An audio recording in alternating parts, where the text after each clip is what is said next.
Hey! Hello! Shoot from the Hip fans and Roll from the Hip fans. It's Luke here from both groups, and it is the final day of our Kickstarter. Whoa! What an incredible month it's been. Genuinely, I can't believe how much you have helped us smash the targets that we set at the start of this Kickstarter. It is utterly fantastic that we get to do this. So firstly, I just want to say a big thank you to everyone who's donated so far. We've got so much exciting stuff in stock for you all, and we couldn't have done it without all of your help. So if you had donated already, thank you very much. For those of you who are joining us who don't know what it is that we're doing, some of you might not even know. If you're watching this on the Shoot from the Hip channel, you might not even know what Roll from the Hip is. Shoot from the Hip obviously is our improv group. Roll from the Hip is us guys playing Dungeons and Dragons, which is a storytelling game that utilizes our improv skills in exciting new ways to tell epic tales, even more epic than the long forms that we do in our live shows. They're all up on YouTube.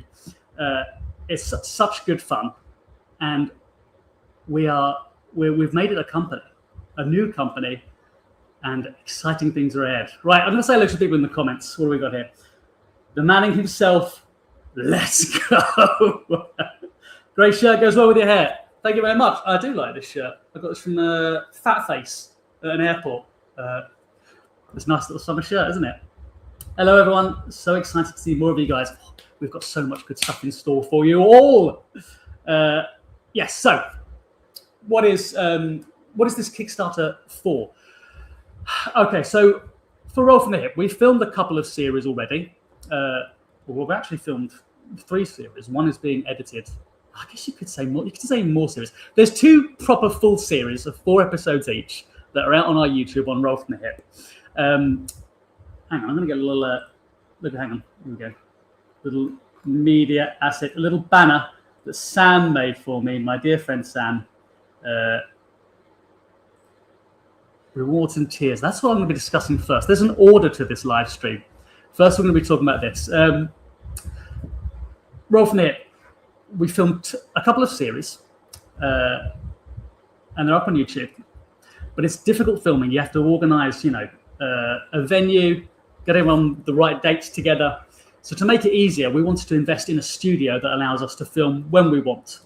And we've done that. We found a lovely little space in South London. It's expensive, though, to rent it for the year and beyond. And it's expensive to kit it out. So that's why we did this Kickstarter. It's been going fantastically well so far. Let's have a little look at the Kickstarter itself. What time is it where you're all watching this? For me, it's midday. I want to see the earliest people have got up. What have we got? I can also see Sam's little face watching me in my own private stream a bit of this, watching everything I do. I feel like I'm being judged more than the 573 people watching me worldwide. I just feel like I've got judged by Sam's little face in the corner, being like, "Is this all going correctly? Is he doing what I asked him to do?" Well, mi nombre es Carlos Wispas. Everyone go donate. That's a good instruction from Livy Graphics, who I mistakenly referred to as Livy Draws in a story the other day. I'm so sorry. I don't know why I thought it was Livy Draws. It's Livy Graphics, a fantastic artist. Right. Thank you. Now, as I was saying, let's have a look. Let's have a look at all the rewards and tiers on our Kickstarter. I am going to talk you through some of them. I'm looking at our page now. You know what? Scrolling down this page, there's a beautiful little map of what the studio is going to look like. There's been through a few iterations. Let me see if I can add this. Share screen. Window. StreamYard. Oh. No, why is it not letting me share that one? 1 second. Share screen. Window. Huh. Oh, is it because I'm showing it in the other? Maybe I'm mistakenly showing another one. Never mind. It's a map of what the thing's going to look like.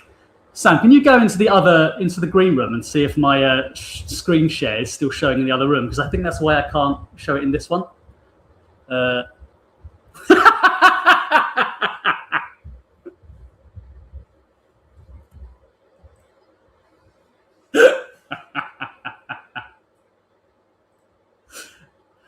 Luca Cuvelia, you cleared your entire schedule to watch all the lives today. Yes, good thing.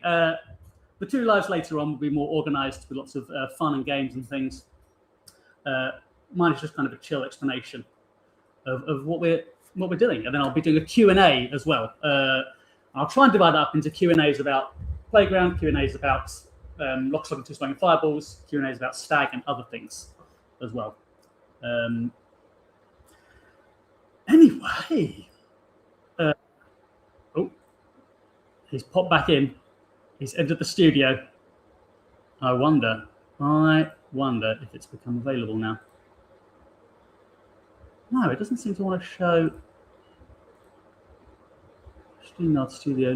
Why isn't it showing that one? I don't know why it's not presenting me with the throw from the hip one.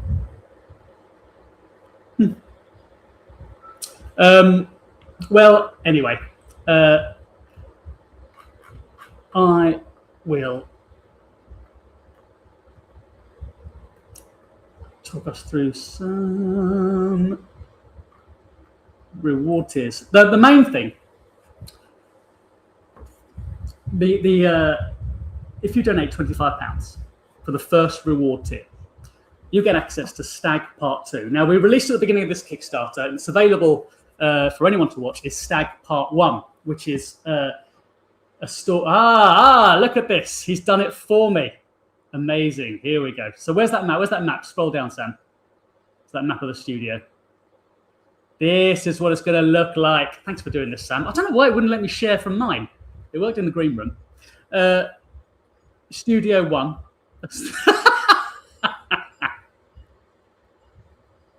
What is a shoot from the hip stream without some tech issues? That's all I could say. Studio 1 will be our main studio for filming our projects. We have bought a specially designed table that fits about 6 players and 1 DM. It was expensive. The cost is on this page as well, like further down. I think it's about $1,500 it cost, which is no small sum. You don't need to find it. Oh, you can find it if you want. No, yeah, keep it on the map. That's better. Thank you, Sam. It's so helpful of him to have this little tech gremlin backstage helping me out, sorting things out. Where's his little face again? At the stage, there it is. Studio 1 was where we're going to film our big projects. Studio 2 is like a little podcast room where we're going to have, if you want to come in and record a podcast, you can book the studio. This studio isn't just for us, I should add that. This is studios to allow the wider community of D&D players or, comedians or podcast people to come in and use it. There's a little edit bay, edit bay, not an edit room, a bay. I think maybe Teo's called it that, so he sounds more like he's in like Star Wars or something, like he's in the cockpit bay. And storage and costumes there as well, because we'll need to store stuff. Costumes, oh boy! I'm very excited about our next D&D project, because I think there are going to be some costumes in that, and that's going to be really fun. That's Roll Against the Machine. If you haven't seen our D&D stuff, then I suggest that in between me sort of finishing this live stream, it's going to be running all day, but I'm going to come off it at some point. It'll be a screen explaining what the next thing is. I suggest you go and watch Stag Part 1, which is a little one that we did in order to help raise the funds for this Kickstarter.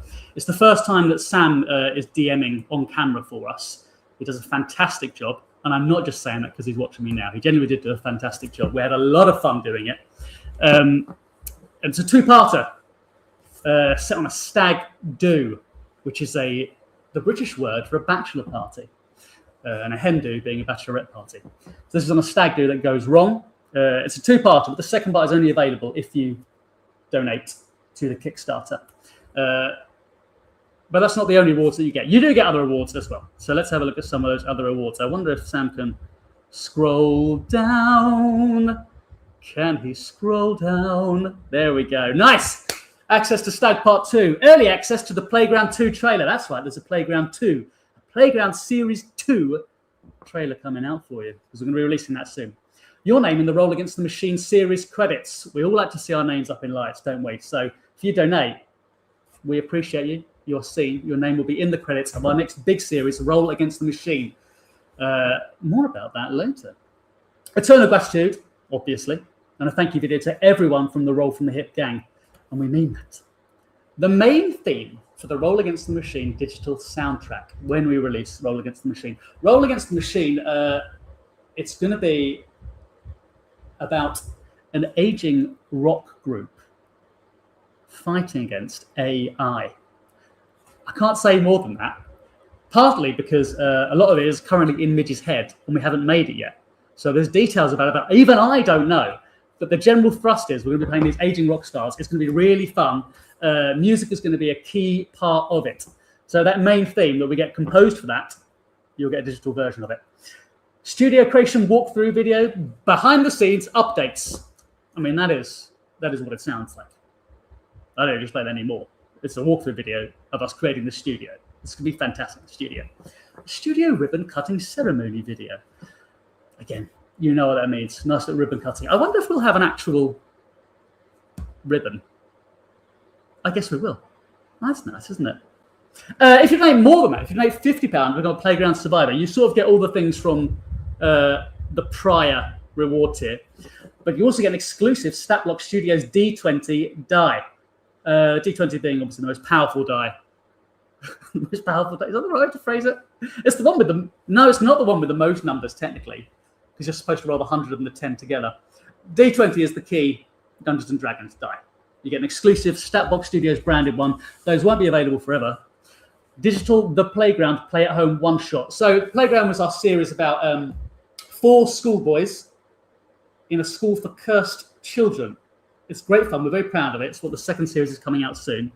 So once you've done watching Stag Part 1 and then Stag Part 2 as well, because you've donated, of course, you should go and watch Playground if you haven't seen it already. It's fantastic. Midge is going to work on a specific one-shot adventure for you to play at home, set in the world of The Playground, the St. Chernley's School for Cursed Children, Cursed Boys. That's going to be great fun. Likewise, there's a digital Lock, Stock and Two Smoking Fireballs play at home one-shot.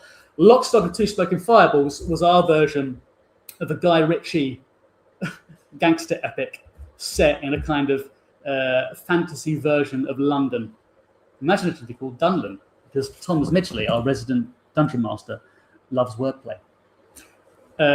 That's going to be really good. Again, he's sort of crafting that especially for you guys. Stat block and Roll from the Hip stickers is what it sounds like. Decorate your laptop, decorate your fridge, decorate your dad's forehead, whatever you want with those stickers. 3 digital Roll from the Hip character quick reference sheets as used in the shows. So these are kind of like our character sheets, because if you're playing Dungeons and Dragons, for those who don't know, there's a hell of a lot of like numbers to crunch every so often. You have stats for like your history ability, your intelligence, your wisdom, your charisma, your athletics, your acrobatics, your perception, your survival skills. They all have like different ratings. And it's too much to remember all at once. So you have a little sheet. And how you lay this information out in front of you is important, because if you lay it out wrong, it's incredibly dense and confusing. And when the dungeon masters ask you to do a check for perception, you're like, where are the numbers? So we've got some very nice looking sheets themed around each of our adventurous worlds that you can have if you get the £50 Playground Survivor tier. And of course, all previous tier rewards, as Sam is highlighting there. Now, getting into the big boy donations, £100 for Dunland Gangster. A digital invite to the episode 1 of Roll Against the Machine watch party. So when we eventually release Roll Against the Machine, which is some months off, we're going to have a watch party so you can watch along with us at home. But you'll only be invited to it if you give to the £100 of Dunland Gangster tier. The Stat Block Studios Founders tote bag. I love a good tote bag. I live here in Spain, in Barcelona, so I go to the beach a lot. So I often bring a tote bag. They get to go to the gym as well. Just fit everything inside it, and then I can scrunch it up and put it in the tiny locker that they have at the gym. Stat Block Studios Founders tote bag. Again, It's for founders only. These won't be available forever. You only get it if you donate to this particular tier or the ones above. Personalized thank you video from one of the gang. Which one will it be? It'll probably be a range of them, and we'll do them. So it might be me, or it might be Sam, or it might be Tom, or it might be Tom, or it might be Tom, or it might be Tom. Exclusive digitally signed art by series artists Twitchy and Livy. Now our artists are fantastic. If you haven't seen the series yet, when you watch them, there's little cartoon versions of our characters or our non-playable characters, the villains and the monsters that pop up. And they're all so good. 2 different art styles by 2 different artists. They're just brilliant. So good that we're bringing them back for the next series. And of course, all previous tier awards you get as well. Now the next tier, Settlement Founder, £250. If you donate this, you get an exclusive Statblock Studios Founder backer dice set. You can never have too many dice because they get lost easy. And sometimes you need to roll multiple dice in D&D. Often 2. Very often you have to roll 2 of the same dice. So it's good to have a bunch of sets. There's an exclusive Statblock Founder set. Again, not available forever because it's for the founders only. Statblock Studio Founders t-shirt. Who doesn't love a good branded t-shirt? Again, founders only. Not available forever. A digital signed blueprint of the studio. I like sort of like mappy style things to decorate houses.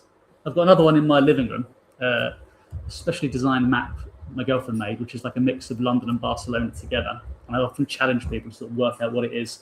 But this is a digital sign blueprint of the studio that you helped make happen. Again, all previous tier awards, of course. It almost goes without saying, really. £500. They only have 275 spots of this available. I don't know how many have already gone.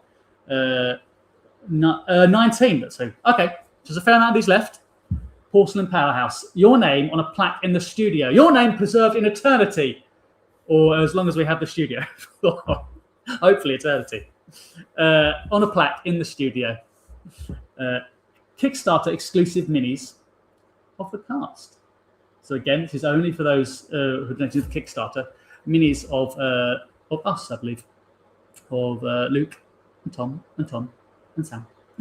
Your personal Hero Forge mini will be displayed in our office. And give us the design or send us a mini in the post with your backer username. So yes, we're going to have a shelf or something where we can put a bunch of these. We've made space for it because that's why this has got a limited number of spots. Because this is for this tier and some of the tiers above. But we'll put like a Hero Forge mini. Hero Forge is a company that create miniatures based on like digital designs that you can send in. So you'll send us your design of whatever you want, of you or like a character that you love, and we'll pop that in our little studio and it'll be there forever. Again, all previous tier awards.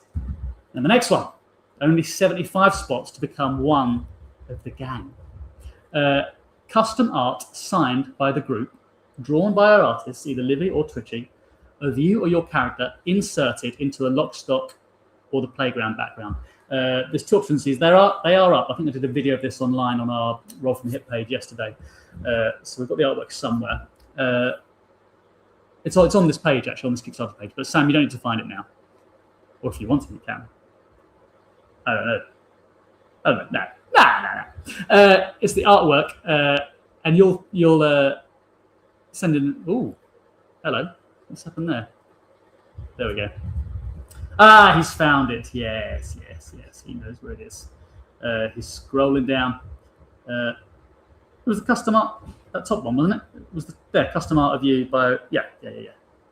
Oh, we can't enlarge it. Never mind. Well, if you zoom in on that, you can see that there's like a picture of the Dunland gang and a picture of like the playground year group. And you can send in a description or a photo of yourself or whatever. And our artists will draw a cartoon version of you that fits in with those, and that will be given to you. Oh, don't worry. Let's just go back to the rewards. There we are. So that's that. That's really cool. I think that's one of the best things that we're offering. Most exciting for you to have custom artwork. Now, improvised D&D quest intro. Oh, I've not seen this one actually. Sorry, I'm actually not sure what this is. I wonder if Sam can pop in and explain this. He did pop in. That wasn't me. I didn't pop him in then. But Sam, do you want to pop in and explain what that is? I'm actually not quite sure what that is. I believe that this is going to be Midgley doing a little record to camera of like the starting incident for a D&D quest. Oh, so for people's own D&D adventure that they want to do? Yeah. Oh, amazing. Oh, that's very cool. Very cool. Sam, thank you for joining me. A personalised thank you from the whole group, from all of us. Personalised thank you for you. Only 75 of those that we can get through recording, because it takes time to record all these thank yous. But it's time well spent. Just like your donations is money well spent. £1,000, 50 spots to become a steward of St. Shirley's. A custom sketch of your choice of character by a member of Roll from the Hip. It won't be as good as our artists, but it will be extremely custom. Extremely custom. You can it'll be one of us doing it. Another personalised thank you video from the whole group. Lifetime Patreon access with an exclusive Patreon tier name, Stacked Block Studio founder. Lifetime Patreon access to our Roll from the Hip Patreon. I mean, that's worth a lot. You'll make the amount you'd spend over a lifetime. I think you'd make that £1,000 back. So do it now. Why not, eh? That's quids in. Our Patreon is where we do lots of like bonus content. We have a stream, an ongoing campaign called Wild Magic Warriors, which is Tom, Sam, and I, and Midgley is DMing. Set in a kind of fantasy world. There we go. And we do that about once a month. You get an episode on our Patreon, a live streamed episode. Each episode is about maybe like an hour and a half to 2 hours, I think. And that'll be ongoing. Plus, we have other bonus content and things on there as well. And all merch from the previous reward tiers will be signed. All the physical merchandise, we are willing to sign it. That's why there's only 50 spots of these, because our hands will get too tired. And again, all previous tier rewards. Now we're getting some really serious big bucks on the next one. Wild Magic Wonder. £1,500, only 25 spots. Front row seats for the next available War for Dunlem live show of your choice. War for Dunlem, we did a live show the other day, set in the world of Lock, Stock and Two Smoking Fireballs in the city of Dunlem. Some years after the final events, no spoilers. If you've seen it, you know what I mean. If you haven't seen it, get watching it. It's a bloody good series, particularly the final minutes of the final episode. Fantastic. But yes, we're doing kind of like hopefully a long-running live series of this War for Dunlem. So you'll get front row tickets to that. We already did one. It was a great success. Meet the team in your choice of in-person or digitally after a show, or digitally after a Wild Magic Warriors live stream. You can meet us all. Say hello. That would be nice.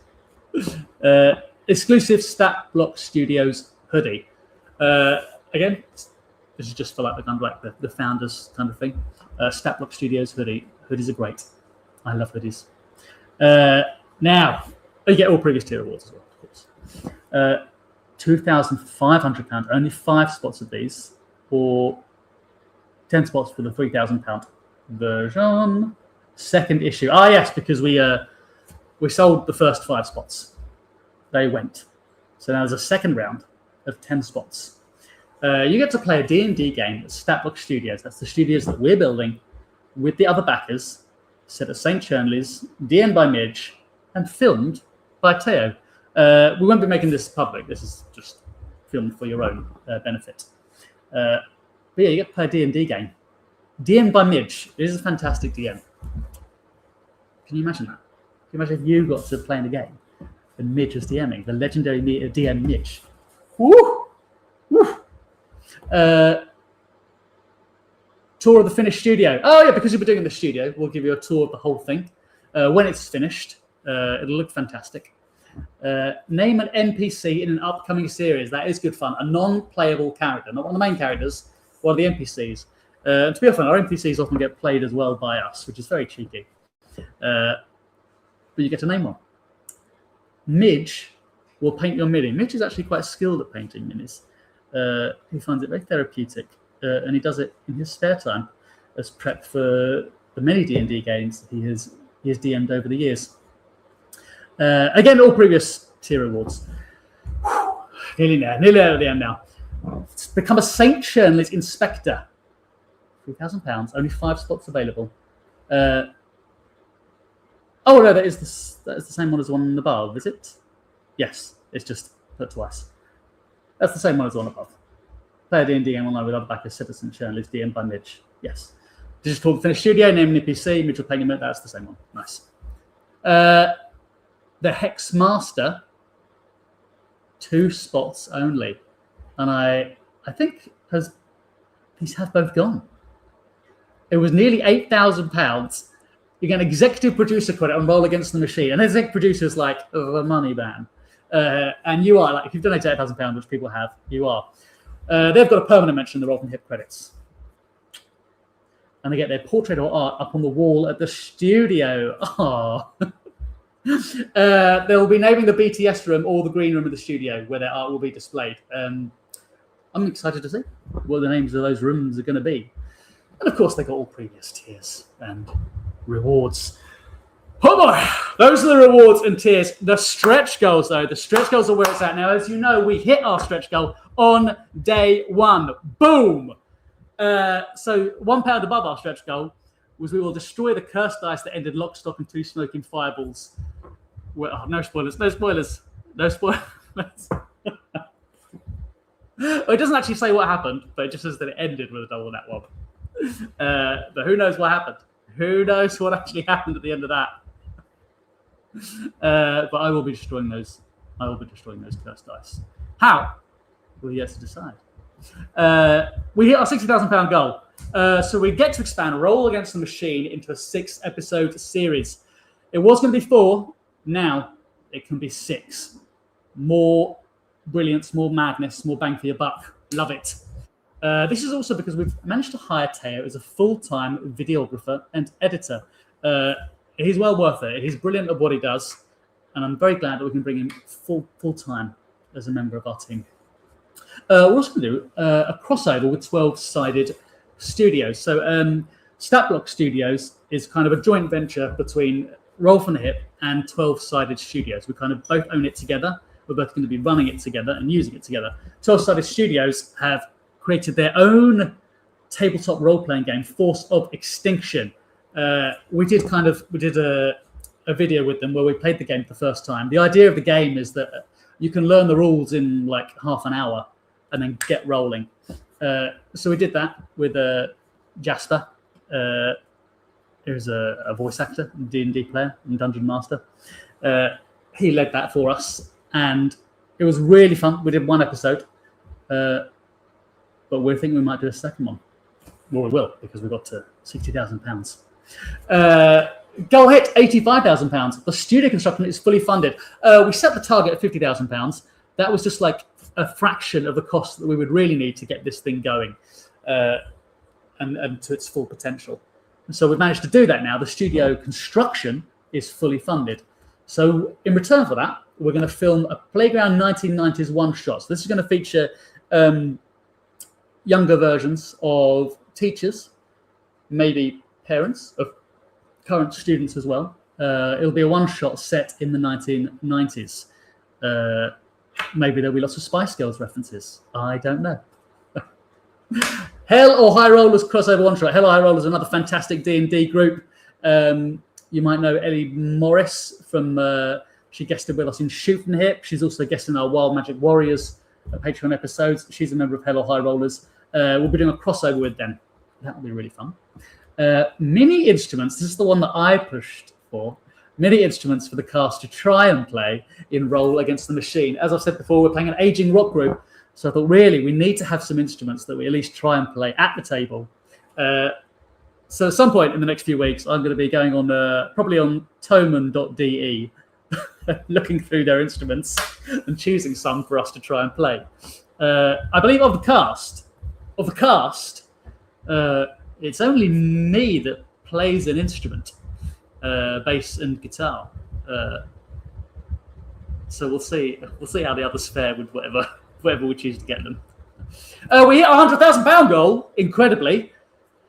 So the rewards that you guys get for this, War for Dunland becomes a monthly D&D campaign filmed live and uploaded to YouTube. That's right.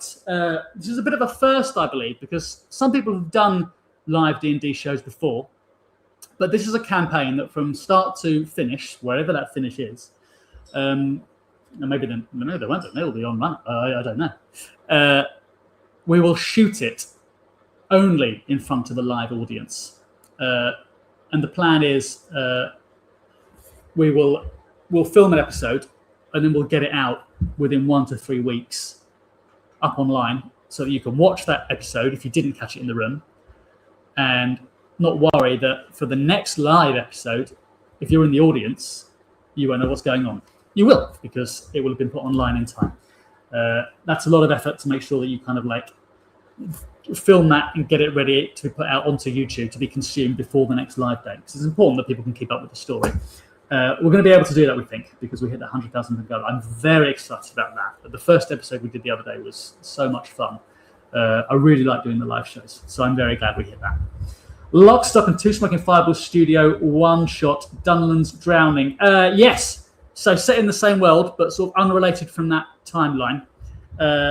It's kind of about the great flood of Dunland that happens as a result of the shenanigans that happened in Lock, Stock and Two Smoking Fireballs. Won't say any more if you haven't seen it. It'll be set kind of about that. It'll be a one-shot. Maps and minis for Roll Against the Machine. We want to level up the viewing experience for our fans. So maps and minis, custom maps and minis for our Roll Against the Machine world. I'm very excited and interested to see what this world is going to look like. So this is, we've got the big D&D table now, so we need to fill it with stuff in the middle. I'm very excited for this, rather than Midge's like makeshift things that he used in our first series, like these hand-drawn things, which were good, but like low budget. You should see the one he used in our live show the other day. That was very fun. That was very low budget. Celebratory collaboration art between the artists of Playground and Lockstock, Twitchy and Livy. Ooh, I'd like to see that. Nice collaborative artwork between the two of them. Yeah. We will see it because we hit the goal. £150,000 fully funded for 2026 to 2027. Yes, we did it. We got fully funded. This can become a proper working production company. Yes. As a reward for this, Sam will DM his first full campaign. He's very excited for this, as well he should be. I could bring him in to talk a little bit about it and then continue this, but I want to get through to this. I'm going to bring him in just after this. I'm going to race through those last few bits now. Mitch becomes Roll Flip's full-time DM. We have him now, and we're not letting him go. He's managed to leave his job. He's our full-time DM. He can focus solely on making brilliant stories for you guys because we hit this £150,000 goal. Thank you so much. A Roll Flip crossover one-shot with Redacted. Can't say who this group is yet, but we're going to be doing a crossover one-shot with them. Another proper D&D group that exists online. Goal hit again, £175,000 stretch goal, phenomenal, beyond our wildest dreams. We get the Mixed Monster Arts tabletop role-playing game interview series on YouTube. This is kind of like a cross between Hot Wings and a Pokemon battle, using the Dungeons and Dragons rules. It's an interview show with like fighting between monsters. Sam's going to be hosting this series. It's going to be really, really fun. We have a pilot episode up on YouTube right now, which you can watch, and then there'll be more to come. 5th player for Keep Calm and Roll 20. So this is the full campaign that Sam is going to be DMing. Normally, so far, there's only ever been like 4 of us playing, except for Stag. But we're going to add a 5th player. So it'll be like more at the table, more chaos, more fun. Session musicians for Roll Against the Machine. As I've said already, I'm the only one that plays an instrument. So we're going to get some proper musicians to step in and help compose and play stuff for Roll Against the Machine, our rock music themed next series. £200,000 stretch goal, which I believe we have reached. It just doesn't say it here. Is that right, Sam? Can you nod for me? Yeah, nice. Playground 1990s, that one shot is going to become a two shot, which is much better. Love it when it's a two shot. That's very exciting. And a character guide for St. Chernleys. We're going to make kind of like a book thing, digital book thing, I believe. A character guide for St. Chernleys about all the characters, rundown of them, all the many crazy teachers and students that exist in the world of St. Chernleys. £225,000 stretch goal. This one is our next stretch goal to reach. This is what we're on our way to. We will do, if we get to this today, we will do a live and in costume version of Wild Magic Warriors. This is our Patreon series. If you haven't seen the Patreon series, we'll kind of do an explainer to get you into the world if you're coming to see it in person. But we'll do it live and in costume. Oh, sorry, this isn't in the studio. This is in our thing, but we're doing it live and in costume. Normally we do it at home over computer, but we will do this live and in costume in our studios. Art commissioned for all major non-playable characters. It's expensive to commission the artwork from Twitchy and Livy. They're artists. We believe in our artists being paid. And so far, we've only been able to pay them to build like the main characters and the main monsters, etc., and a couple of the NPCs, the key ones that Mitch does. But basically, any NPCs we mentioned, we'll be able to do them all and get artwork for them all, basically. So that'll be really good. Playable Dunland Races guide for £50 and up backers. Oh, okay, so if you donate £50 or more, we'll give you a guide to all the many kind of races that Midge has invented for the world of Dunland. And others. You'll have a playable guide so that you can use that if you want to play in the world of Dunland. If we reach our £250,000 stretch goal, we will do a roll from the hip, battle royale, player versus player. I don't fancy my chances in this. my money's on Midge, if Midge is playing in this. But we will do a kind of like a battle royale of our characters against each other. A roll against the machine, music, video. As I said before, it's about an aging rock group. So I feel this is kind of self-explanatory. But very exciting. Stag merch available as add-ons. Yes, Stag are popular, or so far popular. We've only released one episode, but the second one is available. If you back, we'll be doing some merch available for that. You know, like the kind of the usual stuff, like the t-shirts and the hoodies. If we reach, and this would be insane, a £300,000 stretch goal, we'll be able to expand Playground Series 3 to 6 episodes. So instead of the planned 4 that we've got going on, it's going to be 6. Bigger than before. Bigger and better than ever before. We'll be able to afford an animated intro for Roll Against the Machine. Animation is very expensive, but very cool. And we'd love to see that for our series. So we'll be able to do it for Roll Against the Machine if we hit that goal. Roll from the Hip employs a map maker for all future studio campaigns. We would love to have playable maps for all of our campaigns, but they are time intensive, labor intensive, materials intensive. But if we hit that stretch goal, we'll be able to afford a full-time map maker. If we get beyond that, there are more stretch goals to come. But I don't even know what they are yet. That's why they're not up there. But Midge and Tom and Sam, they've got them up in their head, ready to go. Now, who's been helping me this whole time behind the scenes? It's my friend Sam. Thanks so much for doing that, Sam. I don't know why that wasn't working, why I couldn't get that up. But I'm going to bring you in a second, and we can chat to you a little bit about your experience so far with Roll from the Hip and the Snapblock Studios Kickstarter. Here we go. Give it up for Sam. Hey! Wow. I felt like Teo there, man in the chair. Thanks so much, man. I do have to posit the fact that I told Luke that I had between 11 and 11:45, and I would be speaking first and helping him at the very beginning of this on camera. And I've managed to push it to 11:50. So you have 11 minutes for this interview, Luke, before I've got to go pick my daughter up from nursery. Thank you. I'm so sorry, Sam. I'm just going to say, just based on the tech stuff so far, make sure you do not end the stream when you do run out of time. Leave your laptop open and leave it going. This is going to be running all day. Yeah. Don't end No, stream. I won't be closing it. I won't be closing it. All right, let's do it. Let's do it. 10 minutes. Right, guys, if you've got any questions for Sam, you can put them in the comments section and we'll flash them up on the screen. I won't be ending this. Just to say, you can also save your questions for me because basically what's going to happen is I'm going to pick my daughter up from school. I'm going to get her down for a nap. She's then going to go and be with her auntie because I'm going to be driving to the studio and I will be doing a live stream like Luke is doing here at 4 p.m. from the studio before we get to 7 p.m. when the rest of the gang arrives and we've got some fun games and challenges and celebrations to do with everyone in the studio, apart from Luke, obviously, who would have to get to the airport now. But yeah, let me know. I've just clicked on the page because my tracker wasn't keeping up to date, but I watched the numbers race up from 209,000 to 211,000. Yeah. Ooh, nice. Maybe we'll get to these spicy. stretch goals. This is very exciting. Sam, what's been your highlight of the Roll from the Hip experience so far? Like the best moment for you, do you think? Best moment, like singular moment? Yeah.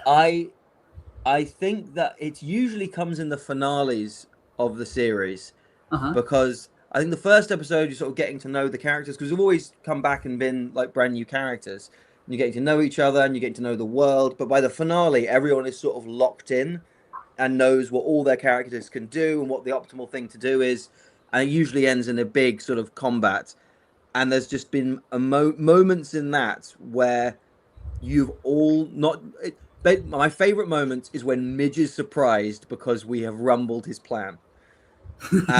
And you've done it a couple of times. AJ's done it a couple of times. I think there's one where AJ looks like he's going to die, but because of a feature that he only realized he sort of had in that final episode, he got to come back up with one, and you can see Midgley's face going.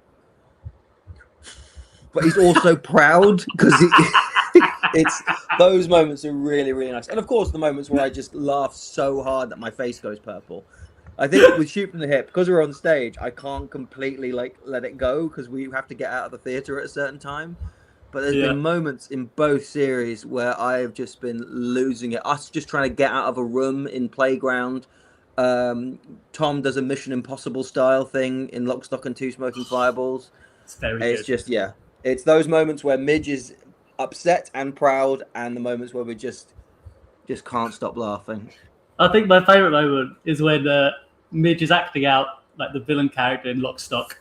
And it's as Tom is descending from the ceiling, Mission Impossible style, it stops. Because Midge's character goes like, wait. Blah, blah, blah, blah, blah, blah, blah. Wow, brazen attempt. Just his delivery is so fucking funny. I also love the moments where Tom tries to go really deep and narrative and like have like a serious moment.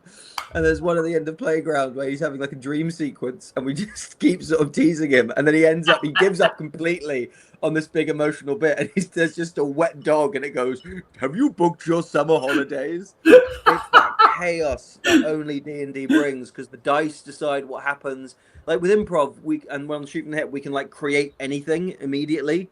And it's like it's almost a bit more Looney Toony. Whereas with this, is we can try and do anything, and we want to succeed. But even if it fails, it's just so much fun. Exactly. So, quick point of admin. They've asked which video you answering questions on because there's 2 streams up. Obviously, I'm getting this from StreamYard, but that's getting things from. I wonder if is it getting things from both videos? So what we will do is for the stream at 7, we will make sure that we have both the Shoot from the Hip and the Roll from the Hip one up. I would say because Roll from the Hip is the one that launched the stream and we sort of collabed it with Shoot from the Hip, best place to get your questions answered will be on the Roll from the Hip YouTube channel. Please like and subscribe if you haven't yet. That'd be great. Imagine if we got to like 100,000 subscribers by the end of the day as well. We finish our Kickstarter and get a YouTube plaque. That would be fun.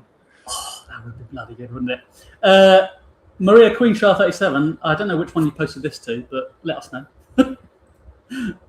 It's probably Roll from the Hip one. Do I call in sick for work and pull an all-nighter for all the streams? No, don't do that. Don't do that. I mean, it depends. It depends what your job is, how much you think your work is going to call you out on it. Especially and how because there's probably going to be some hours where there is no one on screen and it is just sort of a ticker and a background. Because unless Luke decides to drink all the coffee in the world and stay until I come back at 4, but yeah, there will be some times where there is no one talking. So please go to work. Go to work. Yeah.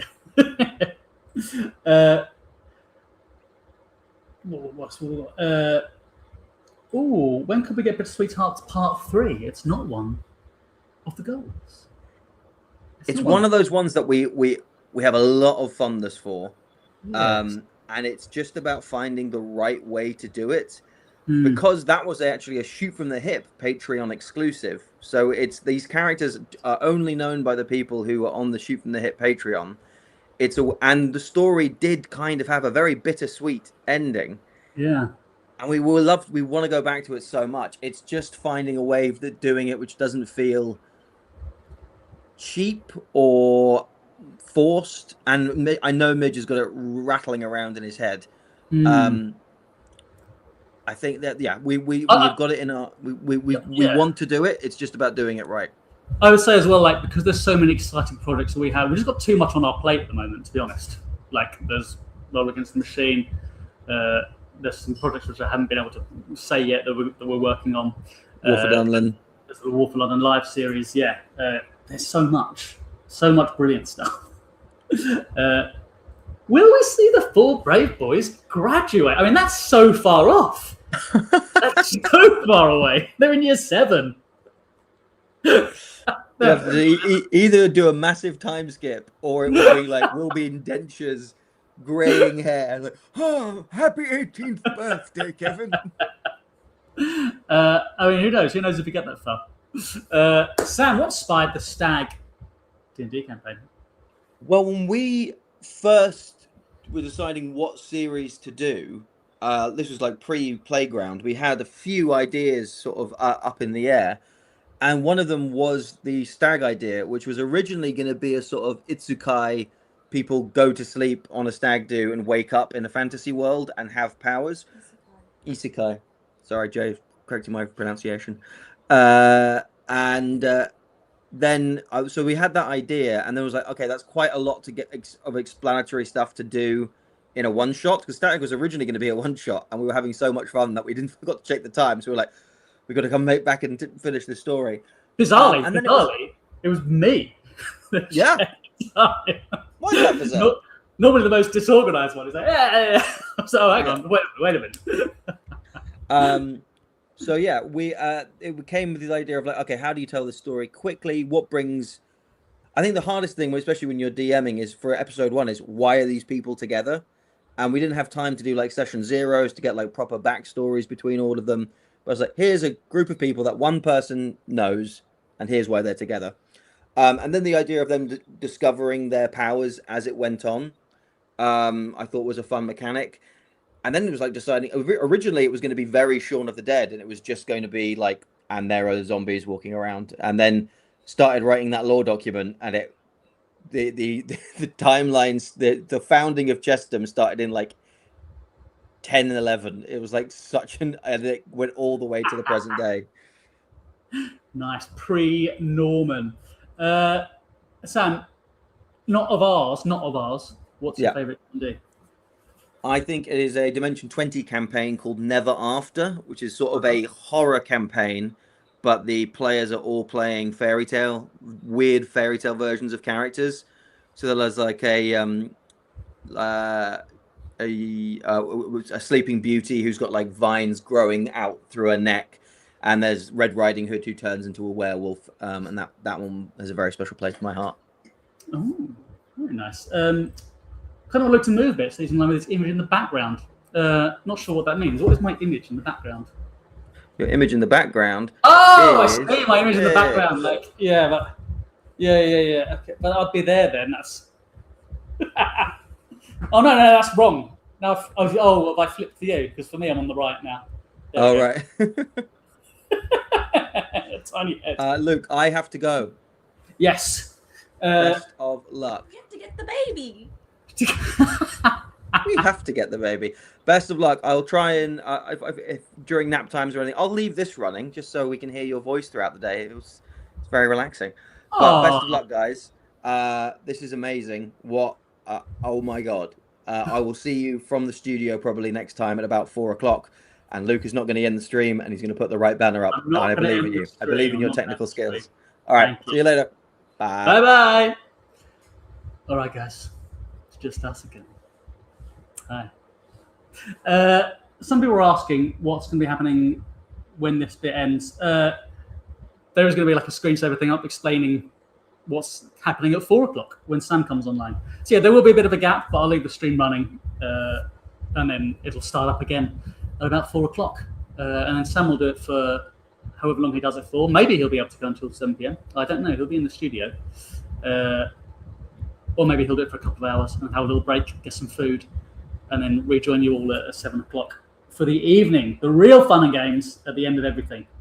I think we'll be back for later streams, Luke. Depends what they're doing. I need to double check with the guys. I might be able to pop in the 7 o'clock to 10 o'clock one if it works with what the guys have planned. Luke, don't go. I have to at some point. I will need to eat lunch for starters. When is 4 o'clock Australia time? Australia time. I don't know. I don't know how many hours ahead Australia is. So I can't say.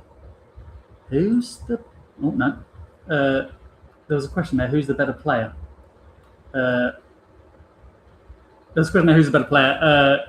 Midge is fearsome, actually. From Stag 1 and Stag Part 2. Midge is a fearsome player at D&D. Luke, are you keeping your promise to play Elliot Allen in Playground 1990s? It was an offhand comment. Could be fun, though. Could be very fun. Have to see what Mitch has planned with Playground 1990s to see if it fits. That could be very fun. Or would it be fun to watch Tom play his own dad? Maybe. Caffeinate yourself and stay.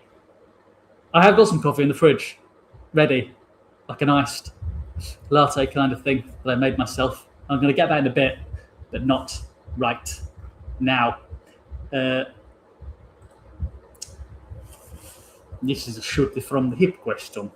We cannot answer a shoot from the hip questions. We have to answer a roll from the hip questions. You know, I don't know what accent that was. That was like a pan-European thing.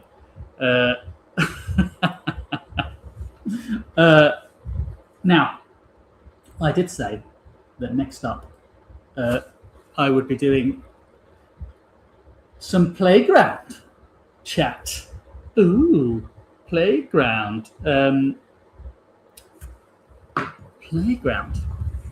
So if you have questions about playground, you can get those in now into the comments section. But Playground is our series set at St. Cherndy's School for Cursed Boys. If you haven't watched it, please do. It's great. We've done a second series, and there's a third one planned. The second one's not out yet. The third one is planned. It's about 4 boys that there's boys up and down the country that when they get to about age 11, a curse kicks in for them, and they need to be sequestered in a secret school, kind of magical school, to learn how to control their powers, which not all of them do. And they end up being consumed by the playground. It's a play on words there, playground and playground. Because Mitch loves a pun. Oh no, did we come in? Actually, maybe Tom came up with that pun, actually, Mr. Mayo. I think he did. Anyway, it's great. Really, really fun series, playing these 4 sweet, innocent boys, learning, understanding the powers around them. 3 of them have quite serious curses. My one is I had musical farts. I didn't realise the other boys were going to go so deep and dark and heavy with their curses. But it's worked out very, very well. It's great fun. I want to take some questions on this now. Luke, do you prefer to play Kevin or Carlos? Ooh. Well, I've played Kevin at least 3 times now because we've done 2 series and a live show. I've only really played Carlos once in one stretch, so I think Kevin wins that in terms of me understanding him, I think. Whether I ever play Carlos again, I'm going to watch the first series of Lockstock to see what you think of that. No spoilers. Wait, wouldn't 90s be too late for Edgar's dad to be at school? I don't know. How old is... It's 2026 now. Edgar was 11. That's 2015. When did Edgar's dad have him? I don't know how old Edgar's dad is. I don't know if that's necessarily... That's probably about right, isn't it? I mean, I'm 36. I could have had an 11-year-old boy by now, and I was at school in the noughties, but if I'd have had him when I was older, then I should be fine. What is a playground? Playground is the area outside of the school of St. Shirley's School for Cursed Boys. It's an ever-morphing, fog-ridden disaster zone where the boys go outside at recess to learn how to control their curses and face off against the monsters that exist within its fog. There are levels and layers to the playground. The older student you are, the further you are allowed access into the playground. Watch the series to find out more. It's really good fun, and it's got a lot of legs in it, for future series, I think. You didn't see any of my free donations. Is this coming in? Oh, people donating here as well. That's very kind of you. I will answer these questions, but if you can, try and donate to the Kickstarter so that we can hit those goals instead. Hi, Luke. First time donating. I'm wondering if the Playground Season 2 will be coming out in the next few days. It hasn't been delayed, and I missed it. It will be coming out, not in the next few days. Stag Part 2 is coming out at the end of this Kickstarter, but you'll only have access if you support the Kickstarter. Playground Season 2 will be coming out. There'll be a trailer dropping at some point in the next month or so, I think. We're hoping to get that out soon, but it's being edited as we speak. It's just been taken a backseat because Stag needed to be done first. But you have not missed it, fear not. Hi, Luke, here's just a donation. I don't know, you're cool. We need more Luke womaning, and here's some of my powers. Okay, take my money, Phantom. Thanks, Phantom. How are you all doing? Expectations blown away? You got damn right. No, it was really, they have. We set the target at 50k, knowing that wouldn't be enough to make it work. But also, I think you don't get to keep your money unless you hit your target. So we didn't want to set the target too high because we didn't know. But yeah, no, we have been to do 4 times that is absolutely incredible. So thank you so much for all those who've donated so far. And please carry on so that we can make even more content for you. Take my money times 2. Donate on shipping and last for double powers. Hey, thank you, Phantom. The payments of £100 can be split into a few smaller. Good. I guess. Yes. I don't know what that means. Have we booked us some holidays? Now, I haven't is winter. What's the question? If we get the reference book, would it be for everyone? What do you mean for everyone? Would it cover all the characters? I think it would cover as many characters as possible, I think. That Mitch can do, I think, yeah. What card suit do you see Kevin and the other boys? As I need this for art. Oh, what card suit would we each be? Okay, well, if you're using kind of the standard British and American system, it's hearts, diamonds, clubs, and spades. No, I guess Roland is probably heart, isn't he? Because he's so sweet and loving.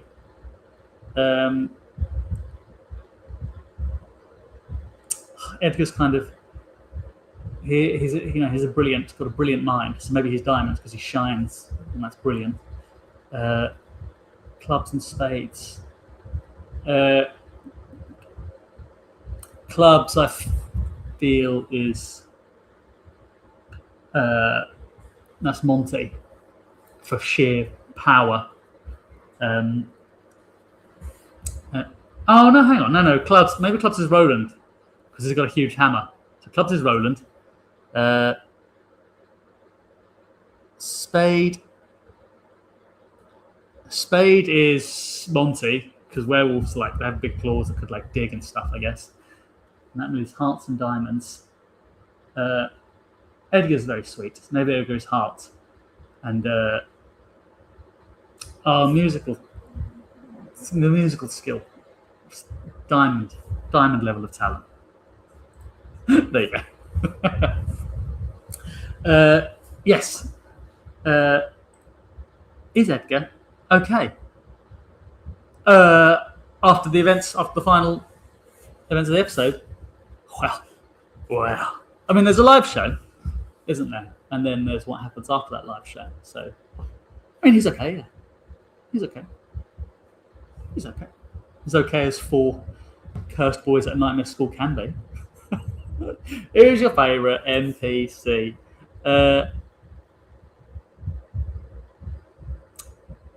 Maybe it's Walrus Teeth Kid. I can't remember his name. Oh no, the kid with a hand on his head. If you haven't seen Playground, all the boys have weird curses. And there's one that has a literal hand growing out of his forehead. He's very fun.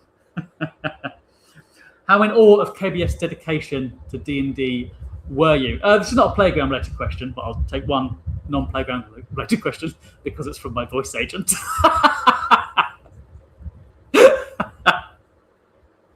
Very much in awe. She really threw herself into it, which was great. Treated it like it was a proper acting gig, and did as much research as possible so she didn't feel out of her depth at the table. She did a great job. That was very, very good of her. I was very much in awe. I've not been able to watch the Playground yet. I feel bad. Don't feel bad. It's up there on YouTube, 4 episodes and a live show. Watch them at your leisure. Try and watch them in the next month so you get through them before Playground Series 2 comes out. Yes, because I believe one of our rewards was a watch party for that, which is possible to get to if you donate X amount. Oh no, it was Roll Against the Machine, sorry. But still, regardless, watch it before Season 2 comes out. What was Kevin's least favourite song? Just curious. It's a small world after all.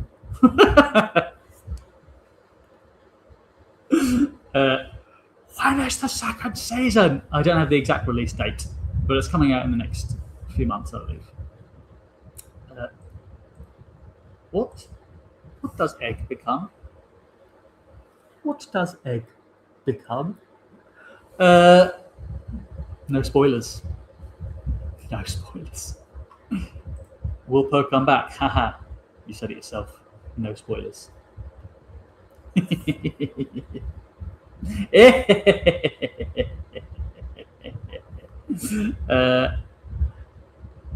else we got? What is your favourite part of Playground Season 1? I think it's when we when Sam volunteers Roland as a battering ram to get out the door and nearly dies. I think it was too funny. It was so stupid and so risky. It's very funny.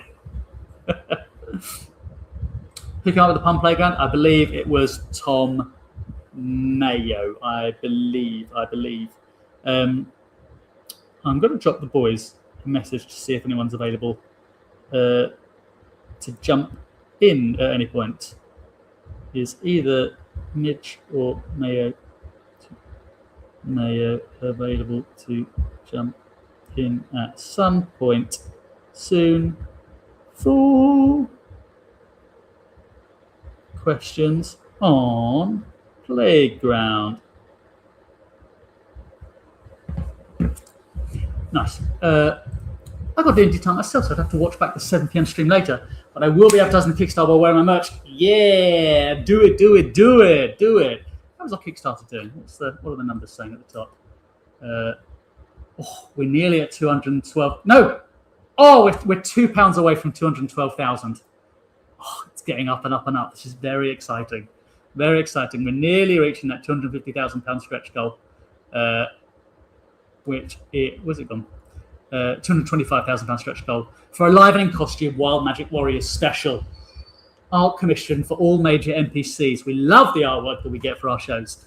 A playable done and racist guide for £50 up backers. We're nearly there, guys. Only about 13,000 more to go. I think we can do it today. Can you give us any spoilers, Luke? No spoilers. No spoilers.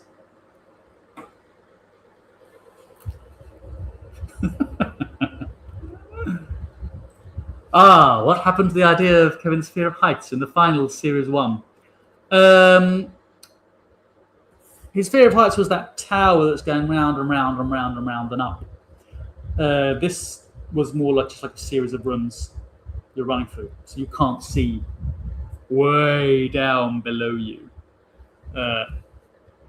So doing that fear of heights, like in the same way you can go up a tall building inside and not be afraid, whereas going up outside the tall building would be terrifying. That's what happened. That's my understanding and my memory of what happened. It's been a little while since I've watched the end of Playground Series 1. What other curse ideas have you had? For my characters? There were some backup ones. I can't remember what they were at the time. I've just seen, it's just popped in, there was a little boop noise. Waiting in the wings is the Hexmaster himself, Mr. Thomas Midgley. So if you've got questions for Thomas, bring him in, because here he is! What's happening, gang? Hey, how you doing? I'm good, I'm very good. It's all the better for seeing you. Hey, same. I can't believe we're creeping closer to that £225,000. Crazy, right? Absolutely insane. Yeah. Wow. I thought there was a cost of living crisis somewhere. Everyone's just throwing money at us. Hey, not everywhere, apparently. Some people are still. Fair enough. Maybe all our fans are in Poland, where like their economy is vastly outstripping ours. Yeah, we really need to crack the Warsaw crowd, really, for our next series. Yes. We're going to set it in a land that's constantly a battleground for like opposing imperial forces. Yep, yeah. Everyone plays a hussar. I'll tell you what, Mitch. I've asked them to start put questions in the chat for you now, particularly. But Sure. This one that I was halfway through answering, and I can remember what other ideas I'd had for my characters. You must have a long list of curse ideas for Playground because you bring in NPCs all the time. Are there any that like you've wanted to use but haven't yet, or ones you were like, oh no, actually, or I have a notes app on my phone which has a few on there, but and this is actually something that comes back to the Kickstarter. One of the stretch goals was character guide for the playground, and by that, what I'm hoping to do is develop a guide for people to create their own playground characters, so that when you have the play at home one shot, you can create your own students and put your own spin on things. And part of that guide, I think, is going to have a few rollable tables which are numbered. You roll a dice and you get a result, and it'll give you a curse if you can't come up with one from scratch. So yeah, it might mean that you've got, jelly knees, or a laser magpie that lives inside your ear, but you can have fun with it. But yeah, there are a few ones that I have banked for the future. It's always a bit of a tricky tightrope, because I don't want to go too I don't want someone to be like a nuclear reactor, because that's just lethal for everyone around them. But you want a spectrum from poison, from musical farts all the way to murderous werewolf. So yeah. I mean, I feel like that's the upper limit, really, of what it should be. Yeah. Right, here's one. Is Edgar categorically fine? Now, what's the definition of fine here? Yeah, there's two ways to interpret that. Yeah, one of them I'm not comfortable answering. One of them will send you to prison. If we're talking mental stability, then probably not. Probably not. No. But he's not physically harmed. He's not. No. He's not in fact, I think he took almost. Actually, apart from Kevin, he took probably the least amount of damage out of the 4 of them. I think Monty and Roland go through the ringer a little bit. Yeah.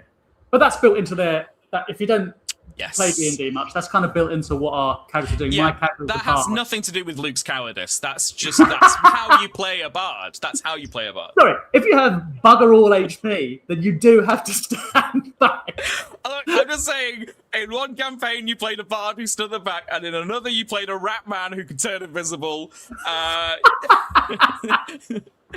no point has Luke had to face any kind of danger. Nonsense. I've changed that for my other characters. In Stag, I get in there. That's true. Eggy does mix in. Yeah. What was Carlos? He was a cleric. He was was it trickery cleric? Yes. Yes. Yeah. I don't know how much they're meant to hang back, but my bard definitely did. Which they're kind of supposed to. They're supposed to like support from the fringes. Yeah. That's what I tell myself anyway. Sure. Mitch, who is your favourite NPC in the playground? NPC in the playground. It's probably a toss-up between Hexmaster Singh and Sergeant Lewis, because they are so much more competent than I am in like their roles and areas of expertise, and it's just very refreshing, especially with Sarge, to play someone who is like physically just at another level than everyone else. I don't want to spoil anything for Playground Series 2, but there is a side to Sarge that you will see that it will satisfy a lot of the fans, I think. Yeah. This is just one for me. If Kevin can have an animal companion, well, you can answer it as well. I'll do my answer. Okay. And you'll do your answer. Yeah. My gut instinct is like a kind of lizard, maybe like a chameleon or a salamander. Ooh. No, sorry, is a salamander an amphibian or a lizard? Salamander is reptilian. reptilian. Oh wait, yeah. no, salamanders are amphibian. Yeah. Yeah, maybe a salamander or a gecko. A gecko. But it's a gecko. That's what I'm thinking of. Gecko. Yeah. Where is he getting the gecko from? You can get them somewhere. Yeah, fair enough. The gecko is his animal companion. What would you say is his animal companion? I would love for that to start Kevin's development into that weird reptile guy. As an adult man, he's got like a snake. He's got like an iguana. Maybe it'd be a scorpion actually. A scorpion. Yeah, I feel like Kevin, he's going to be a bit of a moody teenager. Like, he's going to have a bit of bite to him. Okay. So I can feel that coming. Like, look at the raised eyebrow in the picture behind you. Yeah. He's got a bit more attitude, a bit more like of a bugbear with the world and being stuck there when his parents are off in Disneyland, etc. I think maybe Scorpion do what it was. Yeah, I mean, yes, I can see it. I can see it. I mean, as a DM, I love the idea because it's definitely going to get out of its enclosure. So, yeah. I mean, I feel like the obvious answer is a skunk. Oh yes, of course. Something that I feel like that's the Pokemon Kevin would have if he was a Pokemon trainer. Yeah. Yeah. That's him as an animal, definitely. His battle skunk. We don't have a release date for Playground 2 yet, do we? Like a firm one. We just know that we don't, but news will be coming soon. I assure you. Yes. We just need to whip Teo a few more times to finish working on the trailer. Are we going to read the donation messages? It's your first time. Oh, thank you very much for donating, Dizzy Oh. So in this stream, I'm mainly answering the questions from the main sort of chat randomly because we prefer to donate to the Kickstarter rather than to this live stream thing. On the Kickstarter, backers can put questions in as well, which the boys will be answering this evening. But I will flick in and out of the starred ones that we have here as well. I think I've got the YouTube open, so I can start looking at the other ones. Can we give any hints to season 2 without spoiling it? I've had a bit of a catchphrase recently, which is no spoilers, because we've got so much exciting stuff. But that was as well for like, I feel bad. Sometimes you do a live stream and you're like, I want to talk about the things that happened at the end of this series. Yeah. That's already out. But I know some people watching this haven't necessarily seen, e.g., Lock, Stock and Two Smoking Fireballs, which has such an ending. I think enough time has passed that the cat's out the bag on that one. Yeah. Yeah. Okay. Yeah. Well, regardless, I think I gave a season 2 spoiler. What did I say for Playground Season 2? I think I just said something like Welsh characters or something. Welsh characters. Yes. Welsh character. Someone summons Tom Jones as a spectral guardian. Actually, that would be a great like Kevin musical break if you could bring. It's not unusual. Oh my god, a curse where they just summon ghosts of dead celebrities. No, only Tom Jones. Only Tom Jones. They're haunted by Tom Jones. Occasionally, you get Carlos Rivera from Fresh Prince as well. Oh yes. Let me. That's good. Let me note that down. Yeah. Or if it's just Welsh singers, just Charlotte Church appears every now and again. Yeah. Alec Jones? Alec Jones is Welsh, right? Yeah, of course. With a name like Alec Jones. Most Welsh name that there is, actually. Yeah. Great. Right, well, let's have a look at these. I don't want to spoil anything in season 2. I've already mentioned one thing, so I don't want to say anything else. I'm going to do a few of the starred ones because people have given these. Would you evolve Kevin's curse to be more powerful? Oh, absolutely. Hopefully that will happen, depending on how long this series runs, I think. Yeah. As I level up and add more kind of like spells and things, I will kind of interpret them through the medium of my arsehole. And what a medium. What a medium. We're risking my job to watch this live. However, money can't buy happiness. You guys have done very well with the Kickstarter. I already donated there. Thank you very much, Katie Louise. Yes. Midgley, we also risked his job recently. The riskiest thing you can do with your job, which is to leave it. Or do something embarrassing at a Christmas party. Oh yeah, of course. Yeah. You did both, so that's that's why. I did both. Yeah. Fuck you guys! I'm playing games for a living. Merry Christmas. Clear up for the last question of mine. Is it going to be available for the public, not characters? Lol. New question. What genre would the 4BB be? Is it going to be available for the public? Oh, Stag? Do they mean Stag? Yeah, maybe. They mentioned something earlier, but I've lost their comment from earlier, so I'm not sure what it refers to. Not characters. Lol. I presume they mean Stag.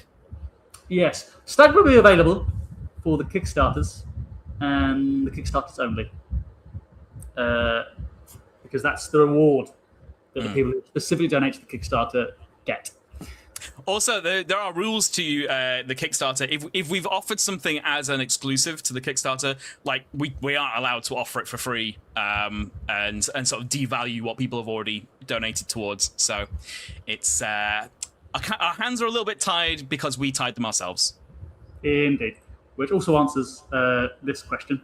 I don't know what genre would the 4BB be. The 4BB? 4 Brave Boys? What genre would the 4 Brave Boys be? I don't know. What's it? Comedy horror? What do we count as? Yeah, are they asking like what genre the playground is? Because that's coming of age comedy horror. Yes. Yeah. Epic coming of age comedy horror. No spoilers. Indeed. Yeah. Hey, look, Mitch, if you're still here, we are. Just wanted to let you both know that I'm writing Playground in a novel. Oh. Well, I would say first thing to keep in mind is that's not how you spell playground. So that's maybe step one of writing the novel. Unless you're trying to be legally distinct so that we don't sue you, and we will sue you. No, we won't. Then yes. Luke will. Luke's actually our lead attorney when it comes to license protection. Never won a case. He's getting very good at doing objection, though. Yeah. That's the extent of his legal training. I call this court to order. Objection! Are you the judge as well? No. I was voting on it. Oh, okay. Someone needs to explain to you those are two different roles. He's Judge, Judy, and Executioner. Your Honor, I call this court to order. Give me the hammer. Oh, man. Excellent. Midge is a huge Sarge fan. I'd love to know what gave you the idea of her character. Also, how would you hypothetically feel about someone, me, getting a Sarge quote tattoo? Well, thank you. For being such a big fan. What was the inspiration for Sarge? I mean, I think I feel like there's quite a lot of hard as nails characters in a lot of BBC crime dramas, and there's like a lot of like female detectives who they kind of reminded me a little bit of Sarge, and maybe I drew from that for her. And also, Scousers are made out of sterner stuff, and I needed someone who could roll with the punches, someone who could survive in a cursed school without a curse of their own, and I don't usually do a lot of Liverpudlian characters, and I was like, this is my chance to try and lean into the Scouse accent and get a bit better at it. Oh, really? Because it's not bad, your Scouse accent. Like, as a non thank you very much. Right? My next conquest is a Geordie accent, which I'm terrible at, and that's the one I want to get better at. Yes, that is tricky, that one. It's very difficult. Yeah. Can you give us a bit of a? Can you attempt this question? In a Geordie accent. I'm so sorry, Newcastle. Midge, as a huge Sarge fan, I'd love to know what gave you the idea for a character. Also, how would you hypothetically feel about someone, me, getting a Sarge quote tattoo? There you go. That was a good start. Thank you. I'm going to try and get you as well. Midge is a huge Sarge fan. I'd love to know what gave you the idea for her character. Also, would you hypothetically feel about someone, me, getting a Sarge quote tattoo? Excellent. I feel like I'm on Biker Grove. I don't know. I think it was a bit better than yours, but it's also not. It's not quite. It's not. Yeah. Blue. Yeah. You know, and a Geordie would recognise what I'm going for. Yeah. I was actually going for a very niche part of Sunderland, so it wasn't quite the Newcastle. Yes. Yeah. Or maybe Cumberland. Maybe that far away. Yeah. Maybe Jamaica. I texted you one of these the other day. Oh, yes. Midge, what other playground area food stuff are you planning? We had some more, I think, in Playground 2, didn't we? We did. I will say that we see a new breakfast food. That's plays into it. There is a very plot relevant use of herbs. Yes. I'm not going to say any more than that, but it has to be something that's vaguely viscous because it's got to be able to flow. You know, it's got to be like a liquid. So you know, I can't do like crisps. Like, how do you have a crisp elemental? Yeah. I got excited because the next question, I think they've inadvertently come up with a name for the motorway that runs around the school.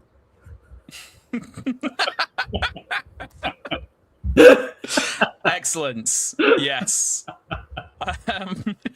The circular. Maybe the school has its own transit system that gets you to deeper parts of the playground. Yeah. You get on the M666. Yeah. Which of the boys would be rebellious and get a tattoo without the parents' permission? I know the Kickstarter. I feel like, Monty doesn't have parents, so he's null and void. Wow. Yeah, fair. Also, I feel like Monty's tattoo would just immediately get covered up by hair, so it's a bit of a moot point, I'd say. Absolutely. I think Edgar, his dad's probably has a tattoo, and be like, yeah great, we're going to get the family crest. Yeah, is Edgar rebelling against his parents by not getting a tattoo? Kevin, I think Kevin would maybe slightly before Roland. I think Roland might eventually as well, but I think Yeah. Kevin might go first. I think Kevin and Roland are the most likely to go through an emo phase, and I think that could lead to a reckless tattoo parlor visit. Reckless. Reckless. I did listen to the Roll for Nip account. I'm going to school. I'm trying to advertise Roll for Nip and show them as much in my studies in cinema, so hopefully new people will watch. Thank you for all the content. We've been upgraded to cinema. Incredible. Yes, absolute cinema. Absolute cinema. Thank you. I mean, I don't think they usually let people advertise in a lesson class, but thank you for marketing the channel. It's much appreciated. Yeah. Very nice. Thank you. If Luke, I've got an extra question off the back of that one. If you had to summarize our artistic style, our cinematic style, what director do you think would best complement our style? Oh, the Farrelly brothers. Yeah, fair. Yeah. I mean, Guy Ritchie, obviously, for Lockstock. That's the like direct comparison. Yeah. Yes. But overall, Yeah, Farrelly Brothers. yeah. Yeah. Like a British equivalent, maybe. I don't think we're like hard boiled enough for a Danny Boyle. No. We don't have that level of grittiness just yet. Yeah. I don't think of like a British comedy director. Edgar Wright. Oh yes, yes. I think Edgar Wright could be a good fit. Yes, Yeah. Edgar Wright, absolutely. Yeah, let's go for Edgar Wright. You nailed it. Well done. That's Edgar Wright of Shaun of the Dead fame and Yes. Hot Fuzz. Yeah. I did forget to answer this part of the question. You go for it. Get a tattoo. I am in no way liable for what tattoo you get done. But go for it. Maybe you get a little beret. Sarge's beret. That might be a nice little tattoo design. Yeah. Good. I also like the Edgar Wright is good as well because he does like genre parodies. And Yes. like Dunland is like a genre parody, so Yeah. that's good. Yeah. I already said that my favourite moment at Playground was using Roland Fabria's battering ram. But what was your favourite moment at Playground? Wow, that's a good question. In season, I mean, I get a bit of Schadenfreude from setting you a DC 30 English lesson check, which I intentionally made impossible, and you still came within 1 point away from it. Yeah. Which I thought was really fun because it made everyone was like discussing how to do it, how to do this. But I guess narratively, man, that's a really good question. I think I really like the parts where it is just discussion between the players and I can kind of sit back and watch. And we have like heart-to-hearts between the character that are like unscripted, obviously, things that I don't plan for, and it just means you get to like layer on extra stuff. So there's a bit when I think Kevin is consoling Roland or Edgar, I think, and it's like one of the few times we get to see Kevin kind of drop the sort of the facade of antagonism and sort of rank resistance, and he's quite comforting. And I always enjoy moments where it's very clearly something I didn't plan for or write, and it blossoms. So, yeah, that must be nice to watch. Yeah, those bands surprise you. I had a question here. Where's it gone? Oh yeah. Would you ever go to St. Shirley's if you had the choice? I assume that means St. Shirley's. Well, I mean, most of them don't have the choice. So No. that's interesting, yeah. I think I still would. However, I didn't go to an all-boys school. I went to a state school. And the idea of a gender-segregated school is very weird to me. I find it strange to only encounter your own gender. But I guess in terms of like curses, yeah, I think it'd be really fun to see. Like, it's kind of like the X-Men. You just get to go and see like all the other mutants. What if you had to? So you'd have to have a curse as well, presumably. Is this Presumably. like you're choosing to have a curse and go, or not go? Well, am I having a Kevin curse or am I having a Monty It's curse? it's random, isn't it? So like, Because I really like my family. I don't really want to, butcher them. Yeah, I guess it'd be a roll of the dice. yeah. I actually, I wouldn't go. Like the boys, they're in a really difficult and tricky and painful situation. Actually, True. I went to a state school, but it was a grammar. You have to pass a test to get in, and it was a boys' school, but there were girls in the sixth form. The sixth form was mixed, and that was really fun. I really enjoyed that. Actually, I had a great time, and it was also fun in the sixth form as well. When like suddenly you're introduced to girls, and it's like, oh hello. Yeah. And I don't think that happens at this school. I think it is all boys all the way to the end, but it's a boarding school, and from what I know of boarding schools in England, Oh, that's true. Yeah. all the ones that have produced our psychotic prime ministers. Yes. I don't trust them. But this is a very different boarding school in that I think, in the boarding schools that actually exist in the real world, the kids are kind of like competing with each other in a kind of toxic environment. But here, like, they really have to support each other because death is out there on the playground waiting for them. And if you don't have that camaraderie, you will be in trouble. So that's different. But I wouldn't go for that reason. Like, the playground is dangerous. I wouldn't go to the playground. I think I would change my answer. I don't want to go to a boarding school. No. I don't think if I could go to St. John's and then come home, great. Yeah. Yeah. It's fun time to be away from mum and dad. Yeah. Why are there so many hand-related creatures? How many hand-related creatures do we have? Hands are creepy, and they're great. Like, design-wise, there's so much you can do with hands. I think the reason why there were so many hand creatures in the live show was because that environment was based on the emotion of anger, and there's a lot of like gesticulating you do when you're angry. That's why we had the flip vipers, which were and I think the vultures as well were kind of like hands as well. Yeah. And also the monster in the first series that has like yes, the hell pincer with the face inside the hands. They are creepy. Also, we all watched The Labyrinth growing up, and that hand scene is burned into our head. It's so good. The puppetry. Yeah.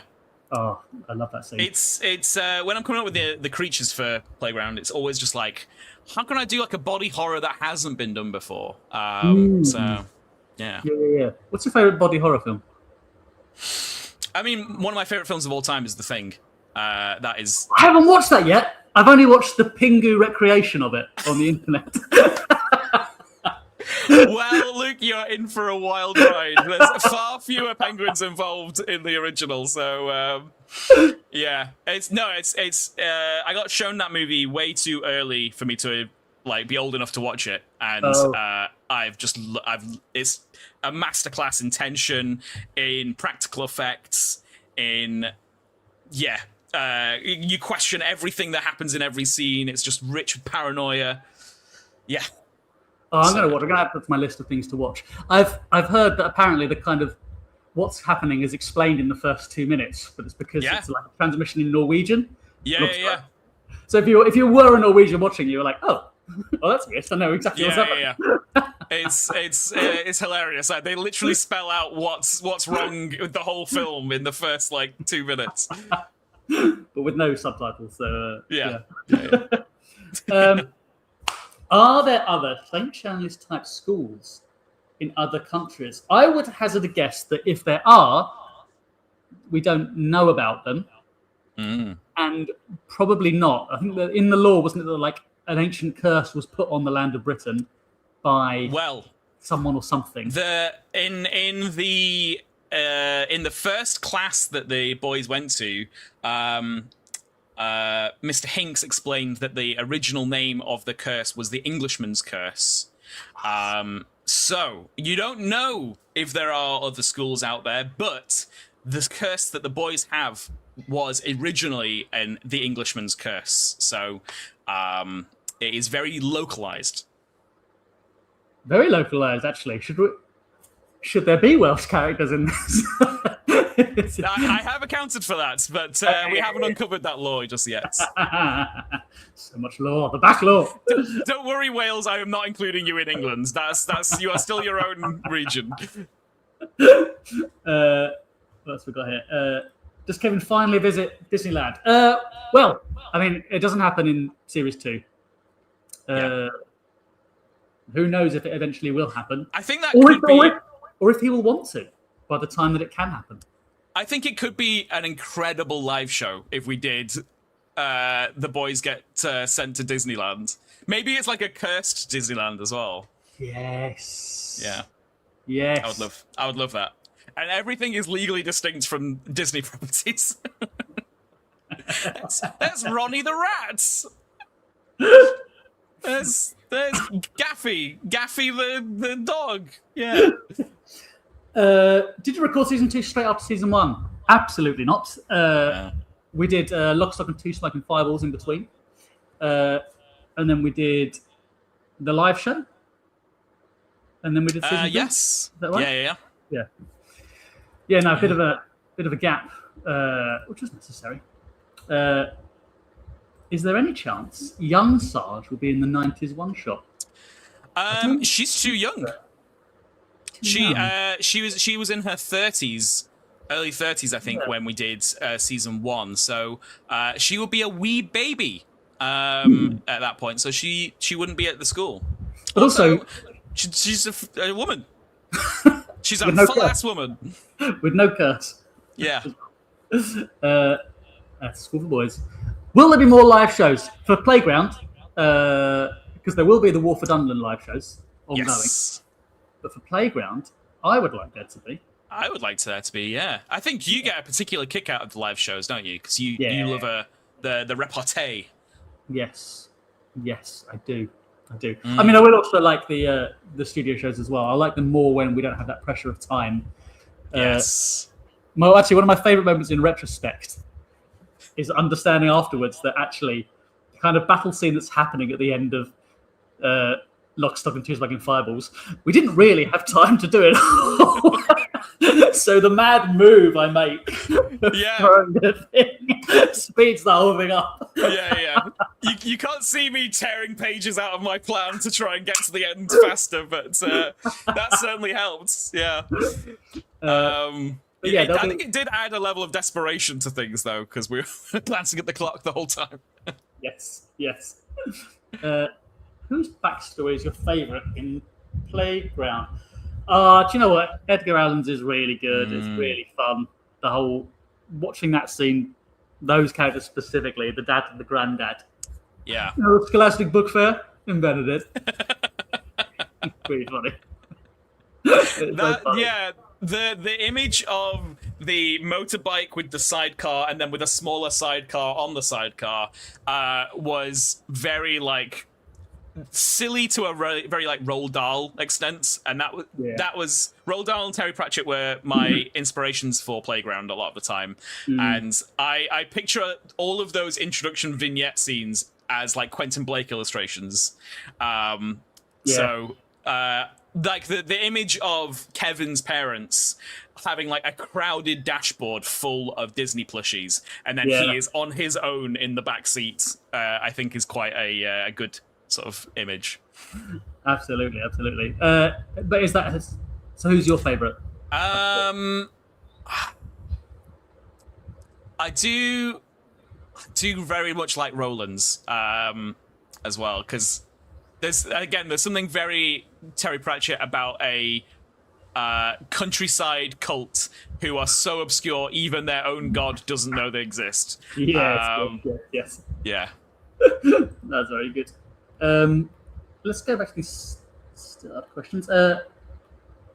Mitch, why do the boys only eat one food group riddled with scurvy? Earlier, I tried to say high pledges can be split into smaller amounts. So I did £100, but I can pay in £33 over a few months. Oh, nice. Yes, that's okay. Good. Excellent. Yes, we'll let you pay in instalments. Such a handy thing we offer. And if you don't, we'll send Sam round, and he will come and take your furniture away. Do we only eat one food group? I mean, No. I guess so far it's been very carb heavy. Like beans, porridge, I think was one. Bolognese was another. Yeah, we should probably get some fruit in there. There's probably also very little sunlight at St. Shirley's, so yeah, maybe it's just Nurse Lenny trying to combat scurvy round the clock. Yeah. Is there any Kevin Angst in Playground 2? I'm doing a fanfic about Elliot Kelly's therapy sessions, so I have interest. Ah. Ooh. Elliot Kelly, Sergeant Kelly. No. No, this says Elliot Kelly is the steward of respect. Go. Oh, go, yes, sorry, yeah, we'll call it Sergeant Lewis. Elliot Kelly's. Ooh. Was there Playground Angst in Kevin Angst? I think Kevin has some angsty moments. Yeah. I mean, he's going to be the teenager first, I think. Yes. Probably. Yeah, I think puberty is waiting around the corner for him. Yeah. But yeah, that will come more and more to the fore. I would love to have more scenes where it's kind of like a therapy session with Elliot Kelly, but because we've done 4-episode shows for Playground, it has to be very like tightly focused on what the adventure is. So we can't. I can't really warrant too many scenes where it's just like two characters developing a little bit. It has to be, almost every scene has to be something that pushes the plot forward. Yeah. However, if we get enough funding that we make a 6-episode Playground, then we get to have episodes where, the plot takes a bit of a backseat and we have, Kevin going to a music class and rehearsing, or Edgar in the library or something like that. So, yeah. That's the £300,000 stretch goal, which is a long way off, but hey, it is. All things are achievable when you believe in Mitch. There's your tattoo. You got that one put on you. By advertising, I mean we're watching a scene of Hay Bale next week in the Hay Bale murders next week in class, and I can write an essay on Logstock, also merch every day. Thank you, Vest, for the goat for buying that merch. Excellent. The Hay Bale murders. That's a great one to dissect for narrative. I haven't seen that. It's a shoot from the hip one. It's a very kind of like Midsummery Murders type thing. Ooh, interesting. I've actually never watched an episode of Midsummer Murders, so I assume that's what Midsummer Murders is like. Do you think Morty and Melvin will graduate? I think so, not with high marks, but I think they're scrappy survivors. Yes, they're such interesting characters, those two, because I did not intend for them to be so beloved by the fans. And the way that Tom and AJ embodied them, I guess, just made them so endearing. They were originally meant to just be like real asshole bullies, and everyone seems to have created this idyllic version. I think they'll graduate. I don't think their curses are so severe that they will be, in danger of crashing out too bad. No, I don't think so either. While we answer this next one, I'm going to grab my coffee from the fridge. But yeah, sure. Sorry for Sergeant yet again. I can't stop. We would expect nothing less from Sergeant Lewis Lover. Yes. Yeah. Do you have any ideas as to why she decided to join the Marines? Yeah, I think as she is the first, and I did do some research, I think there are women who have undergone the training and have passed the qualifications, but I think there's like one final examination or bar for acceptance, which I guess hasn't been achieved. But Sergeant Lewis did, and she is the first. And I think the reason she joined the Marines was because she wanted to prove something, perhaps. Could be that she comes from a family of of like maybe she has a load of brothers, and she wants to prove that she's capable of that physical intensity, and that's I don't know, maybe she also just really likes guns, but that's I don't think that's the case. I don't think people actually join the Marines for that reason. So yeah, and she very notably doesn't have a gun at St. Chernley's. So yeah. Twilight Nights asks, I'm curious about the teachers' friendship with each other. Like, does some get along with others, and does some hate each other? Congrats with the Kickstarter. Thank you very much, Twilight Nights. Yeah. Some of them get along extremely well, obviously. Yes. Yeah, two of them are married, so that's I guess a hell of a friendship. This is one of the like ecosystems in St. Chernley's that I'm really intrigued by, because the focus is on the four brave boys for the playground, and I always feel like when we were at school, you always wondered like what your teachers were like when they aren't in the classroom, and like you never get to go in the staff room and just watch them be like normal people. So I do kind of like the idea that the students are all like, I bet Mr. Hinks hates Hexmaster Singh. I bet they really don't get along. And then like you cut to the staff room and they're just like having a coffee together or something. Yeah. Oh, I reckon. Is it Mr. Moley? Who was the guy on the field trip? Oh, that was what was his name? Geography. Is it Moley? I thought it was Moley. No, Moley was English. Moley was the handsman. Yeah. What is his name? Wow, I can't believe it. Mr. Garrett. Thank you, chat. Garrett. Thank you. The law keepers have corrected me. Yeah, Mr. Garrett is a geography teacher. He must wind some people up. Oh yeah, sure. Yeah. Getting stuck next to him for lunch is just a nightmare, I think. Which steward do you reckon you could take in a fight? We would never say Sarge. Obviously not. Yeah. I think all four of us couldn't take Sarge at the same time. Mr. Garrett. What's his power? Yeah. What's his curse? Sorry. Well, it didn't come up in the show because no one asked. No one asked what his curse was. Is it rude to ask as well? Like, what's the... Yeah, I suppose you don't go up to your teacher like, what's your curse? Yeah. I should have said, really, because you'd had classes with him in the time jump. So I should have said, his curse is worms. The entire interior of his body is just a mass of worms. So... Yeah, but this question is, which steward do you reckon you could take in a fight? So it's either Mr. Hinks with all the eyes, Mr. Kelly with the goat horns and the goat legs, or Sergeant Lewis, who is a professional fighter. I think the eyes guy, no, because he can see every move you've got coming. I think exactly. It's Horns. Also, Horns is very sweet, isn't he? Yeah, he's the steward of respect, so I think he would try and talk you out of it, at which point I can just kick him in the balls. Or his goat's genitalia? I don't know. Do we prefer Lockstock or Playground characters? I mean, there's specific... I like the overall lore of Lockstock more, like the idea of the different gangs and how it relates to the real world London. Yeah.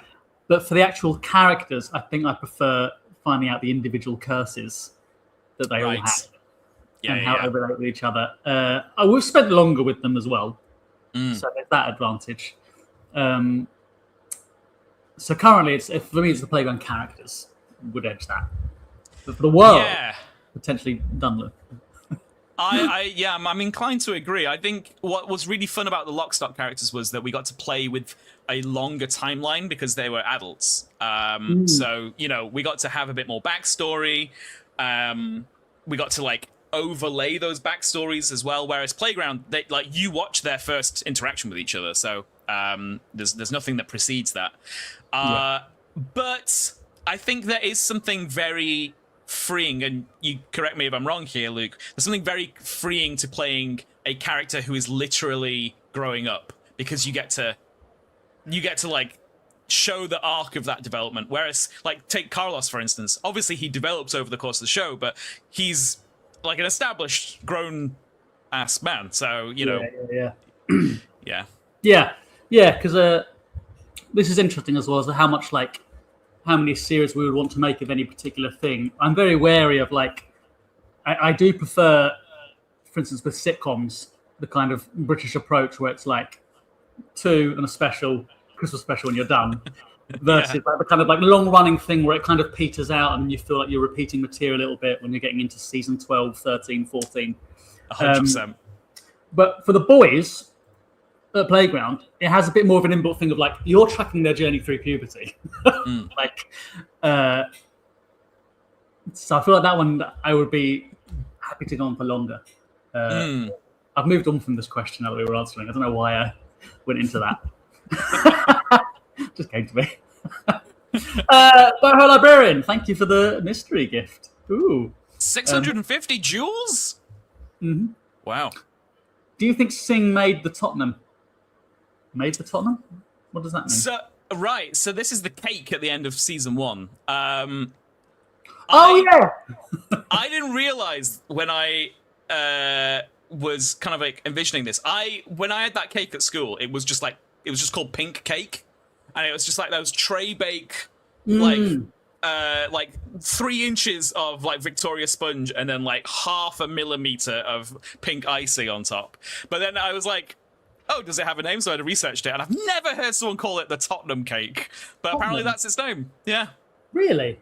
So when I mentioned deploy the Tottenham at the end of Playground 1, no one reacted because no one's ever heard of that name for that cake. But did Sing make it? I think that one has to have been baked because Mr. Cake didn't make it. Maybe Sing is a baker in his free time. Not that he has free time. Yeah. I didn't have. I was always a packed lunch kid, so I never had this kind of I only had it a few times at school when I didn't have a lunch or something. But or Christmas dinner. They do a special Christmas dinner, wouldn't they? Yeah. At primary and secondary. I remember at secondary, at a certain point, you stop bringing packed lunch in, and you're just Mum, can I have a fiver? And I'll buy my own lunch. Tuck shop. Yeah. Yes. I'm a grown man now. I can feed myself provided you give me money for it. Yeah. Did you have? I would love to see in a future series the concept of did you have Pasta King, which was some outside company sets up a stall in your kitchen, and it's just they've got this quick cook 2-minute pasta, which they're just constantly making fresh ones because the queue's really long for it. And then they've got 2. It was always a choice of 2 sauces, and it changes every day. It's the plain tomato, or it's pepperoni or sausage or whatever. The new one's good today. And that would give Mr. Beans a bit of time off, I guess, if if a third-party company came in with a stall. Pasta King. Gosh. The chat is blowing up for Pasta King. I'm pretty sure it was Pasta King. Was it called Pasta King? What was it called? I think so. I think it was called that. Yeah. Yeah. Will Poe finally get a gun? Well, it's hard to give a gun license to a dead bird. So, don't know what that means. That question, to be honest. Yeah. Is it bubonic or mnemonic? What's that in reference to? What, the plague itself? The playground, a mnemonic. Or a mnemonic? Is it a sentence that reminds you of something? Well, it's a mixed bag. It can manifest as many things. It would be funny if one kid turned up and it was just the Black Plague. They just had buboes. Yeah. That's their curse. I think maybe around year 9, he might pick up an electric guitar. Yeah. I think it's gonna happen, isn't it? I feel like a real staple of the school experience is a music teacher that is either incredibly boring or incredibly cool. There's no middle ground. One of each sometimes you get. Oh, that's yeah. You do get that sometimes. why do the boys have to be 18 to finish school? I mean, it's fantasy world. You can set some different rules for graduation. It's actually set in the real world. It is. Isn't it? It is set in Britain. Yep. And the school has to abide by some Ofsted stuff. Is there going to be an Ofsted inspection at some point? I have had that idea before. For those watching who don't know what that is, it's the school inspectors come around once a year. They come around to your school and they inspect the quality of the teaching methods and staff and everything, and they give the school a ranking. Well, I was going to say, at the start of season 1, I think we do mention that the parents all received a message from the Department of Education. So it is a part of some government structure. Yeah. There's also a book that I read called The House on the Cerulean Sea, which is all about an inspector being sent to an orphanage where a load of cursed kids have, maybe not curses, but they all have like weird powers. And they have to try and convince this inspector that it's, fine for them to live there and live their best lives. So maybe it's something like that. And, they have to try and convince this investigator that it's a normal school and there's no curses. And yeah, I would love it if like the specific subsection of the Department of Education is run by a guy whose curse is that whenever he's talking to someone, they kind of drift off and like forget what. So like all the stuff that happens here, like no one knows about it because they put this cursed guy in charge. Yeah, the entire school is protected by the fact no one can listen to this man for more than 30 seconds.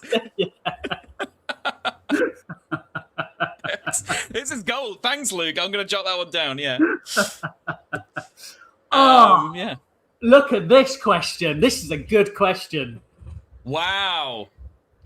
Excellent. This is very funny because I watched a video on Instagram the other day. Someone has made a TTRPG where it's set in an old folks' home where you play as like ornery old people. Yeah. This could be a great platform for it. Yeah.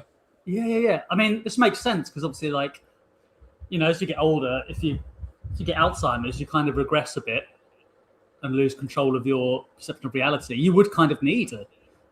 Yeah. It's probably a necessity, to be honest. Yeah. Potentially, we could set something. Well, have you watched? There's a good series on. Statbox Studios has been running for the next 30, 40 years. You'll be able to see it in real time. There's a really good series on TV. What's it called? It's got Alfred Molina in it, and he's playing like a guy. His wife's just passed away, but before that, they just bought into this like residency home in Arizona or somewhere. And it's kind of like a sci-fi horror thing. It's set in like an old people's retirement village kind of thing, like out in the desert somewhere in America. There's only one series of it, but it's really good. That would be good inspiration if ever we were going to make a 2-shot or something of this. But I like that idea. Do you think that maybe there's a very small group of girls that also have curses within the playground universes? I mean, the curse that's put on English is specifically on English men. Yes. That doesn't mean that around the world other curses have been put in place that affect women. That is possible. Yeah, also in the original pitch for the show, as Tom put it to me, was that this school exists within like a wider supernatural world. So, there very could well be witches out there that put curses and hexes on people, and there could be girls out there that have to deal with those curses. So yeah, I think very much could happen. Just not in the St. Shirley's vibe, I guess. No. Mid, it's approaching 1 o'clock. I don't know how much longer you have with us, but the next section I was going to move on to is Lock, Stock and Two Smoking Fireballs. I hate that show. Yeah. Are you busy? Do you need to head off or? No, I can stick around for like another 15, 20 minutes. Yeah. Okay. Maybe let's start to take some questions on Lock, Stock and Two Smoking Fireballs. For those who haven't seen it, Mitch, do you want to do a little explain on what it is? Or Yeah, sure.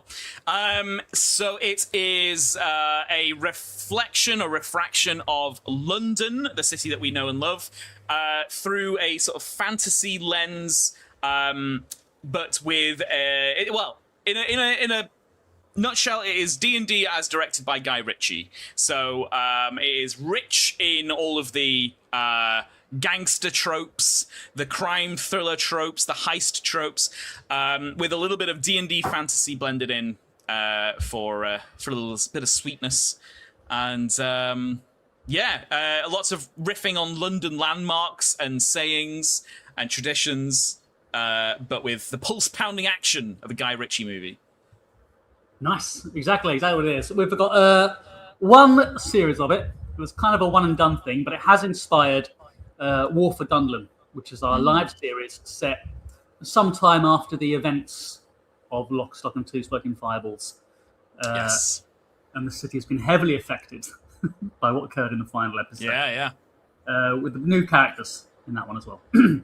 But yeah, we'd love to take some questions on this. Who is your favourite Fireballs NPC? My favourite line in this is, wow, brazen attempt. So, Mr. Tips, isn't it? Mr. Tips, Mr. PG Tips. Yes. Phenomenal delivery of that line. Yeah, there's something quite chilling about someone taking their time before they then execute you. That was quite a fun one to do. My favorite NPC, I've said Rover for a long time, but I will say one of the characters I had the most fun playing were the Twilight Twins, because they are so ridiculous. Their dice rolls were terrible, and they were meant to be so fierce and unnerving, and they just biffed it. They just absolutely biffed it. They were really funny, actually. They were very well written, those two. This is a general question. How much do you cut out of the final product after you film? Does that get cut out? I think maybe about an hour's worth gets trimmed out? 45 minutes? Yeah, because it takes us the better part of a day to shoot an episode. That will be a lot quicker once we have the studio. Setup time was the ball.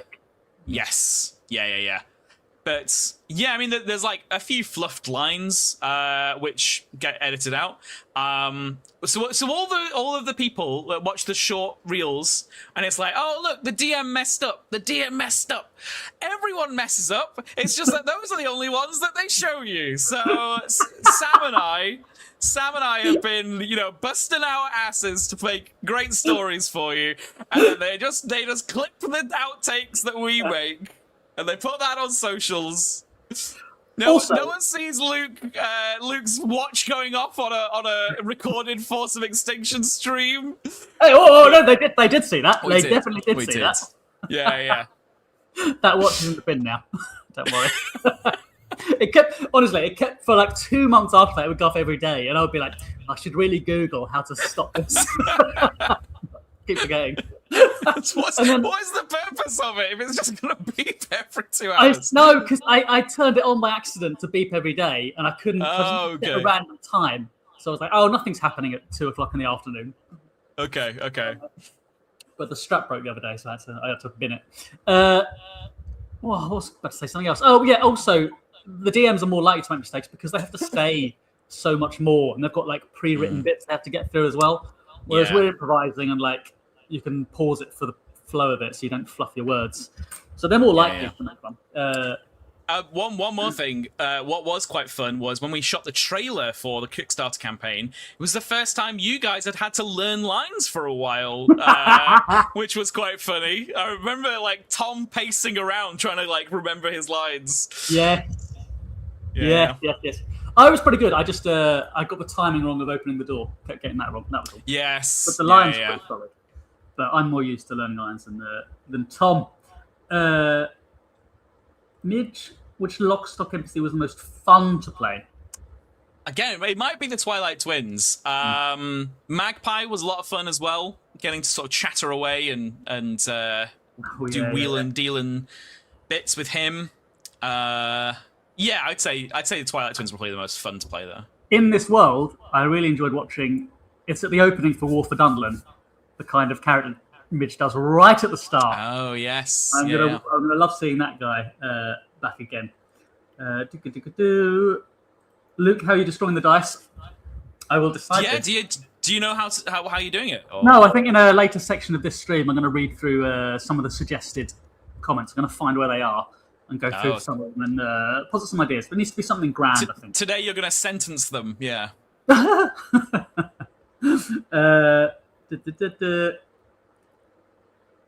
me see. What inspired you to make your characters? Ooh. I think I felt like there should be an informant in the team. I think we were all going for different archetypes that exist within these kind of gangster films. Yeah. There was the femme fatale kind of thing. And then there was often like an informant, like a sneaky guy. Yes. And it was just fun to make it a literal rat. It was quite a fun thing. And I like a punny name, so Careless Whispers. Careless Whispers. The everyman job that Tom feels was necessary. The Porcelain Police one was quite offbeat, and that was obviously inspired by you came up with the Porcelain Police when you showed us your ideas for the world as it was. That idea and ran with it. Yes, I think that's my. Any more inspiration for the characters that you had, though, the NPCs? Well, one thing I was going to say about Carlos, what I really liked about him was that even though he was the informant, he was the person who was baked into being deceptive. He was so much more principled than the other three. Like, he had faith. He had a group that he believed in, whereas the others were kind of like taking a job for the money. Which I thought was a really cool sort of dichotomy. It's interesting with Carlos, actually, because a lot of people ask, like, what would have happened next? What would he have done with the tea, etc.? Would he have stuck by his friends and that? And I think, actually, it was interesting playing Carlos because I was really trying to be true to the idea that he really believes in his faith and needs to hold true to it. And that he might be changed slowly. And I think if there'd have been more seasons of Lock, Stock, you might have seen that as like a gradual change that happened. But I don't think it would have happened at the end of season one. I think he still would have been. There might have been some upset friends at the end of season one. Yes. Yes. Did you ever worry that the ending of Lock, Stock was too angsty or was too intense? I mean, after the reaction of what happened to Poe. I did feel like a target was on my back a little bit. But I would say that, we shoot these things long before we see the reactions to them. So, we don't know which characters people are going to latch onto. But when we left the RPG Taverns that day, I felt incredibly proud of the way it had ended. And there was something so right about the way it ended. So I didn't regret anything. I actually remember because I was so surprised at my loss at the end there. As Luke, I was genuinely furious. Because narratively, I was like, well, at least one of them needs to, narratively, right? And it didn't happen. And then we all do our final moments. What you're thinking and that. And my one was really quite tortured and angsty compared to the others who were all happy. Yes. And after Sam or Tom was like, I was quite surprised that you went that angle. And I was like, I definitely went that angle because me, Luke, was feeling quite angry about it. Yeah. But I think it makes sense. I was worried that maybe I should have said something else in my final vision. But to be honest, I think that is kind of how he would have felt. His transformation. Well, we're playing into the genre as well. Many of those gangster films end in a shootout, which very few people walk away from. You do often have the protagonists, bleeding out on the floor, and the camera sort of zooming out from them. Their last train of thought is, did I do enough in life? Did I waste it on you know, cars and girls and stuff. Yeah. Oh my god, this campaign broke me. Excellent. Broke many of us. What colours is theme song? I feel like I've answered this before. I think it's Bamboleo by Gypsy Kings. Wonderful. What else have we got? Do you think they were transported to a different dimension at the end? Yeah, they were transported to a dimension where they are endlessly tortured and just rendered down to the last atom slowly in excruciating pain. Is that better? Is that better than what we gave you? Is that what you wanted? That's how they got away in the end? They got to go to somewhere else? That's not canon, guys. That's not canon. It's just angrily ripping. What is your favourite gang from the Lock Stock series? I know Mob Goblins might like better, but my favourite is the Courts of the Carnival. That's fun. The Mercury? Is that the... The Mercury is the head of the Carnival. Yeah. That's a nice invention. Oh, favourite gang?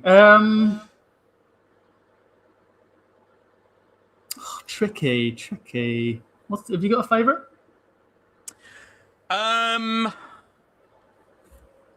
I think my favourite might be the Street Genies, because they aren't as like heavily based on an actual gang so much as like the Mob Goblins, but the like idea of like doing graffiti with a pressurized gin in a bottle is I think really fun, and I haven't seen that before. So I also love that play on words of it's gin in a bottle. Yes, like it's a gin bottle. Yeah, the London beverage, the plague of the 1700s. Like London's dry gin. Just dry gin. It's incredible. I do really like the Bigwigs as a kind of commentary of like the ruling class of our real life London is a gang in itself. Yes. In Dublin. I like that actually. What does the black tea taste like? Well, the person who's bought it on the Kickstarter campaign will be able to find out. It is full of black tea, like actual bits of tea are in there. I will take the dice out so you don't have to eat those. Mitch, have you shown Luke the Susie figure you made? Oh, yeah. On my recent Hero Forge hangout, we made a little mini for Susie, who is Rover's partner, I guess. I will show Luke when we do not have so many questions to answer. Yeah, I'm going to flip to these Starboards now, because I was doing some random ones for a bit. Where are we? With more... Oh, okay. PG tips. If awful, you're a team with villain, why hot? Look, he's a pillar of capitalistic and colonial power, and he can afford nice clothes and manicures. So, you know, what do you do? Makes me laugh when Cheeky calls for John in episode 1 for John Nipples. Yes, good. Good. Nice. It's a comedy series, so it should do that. Hi, can we play some more blooper reels? Oh, do you know what?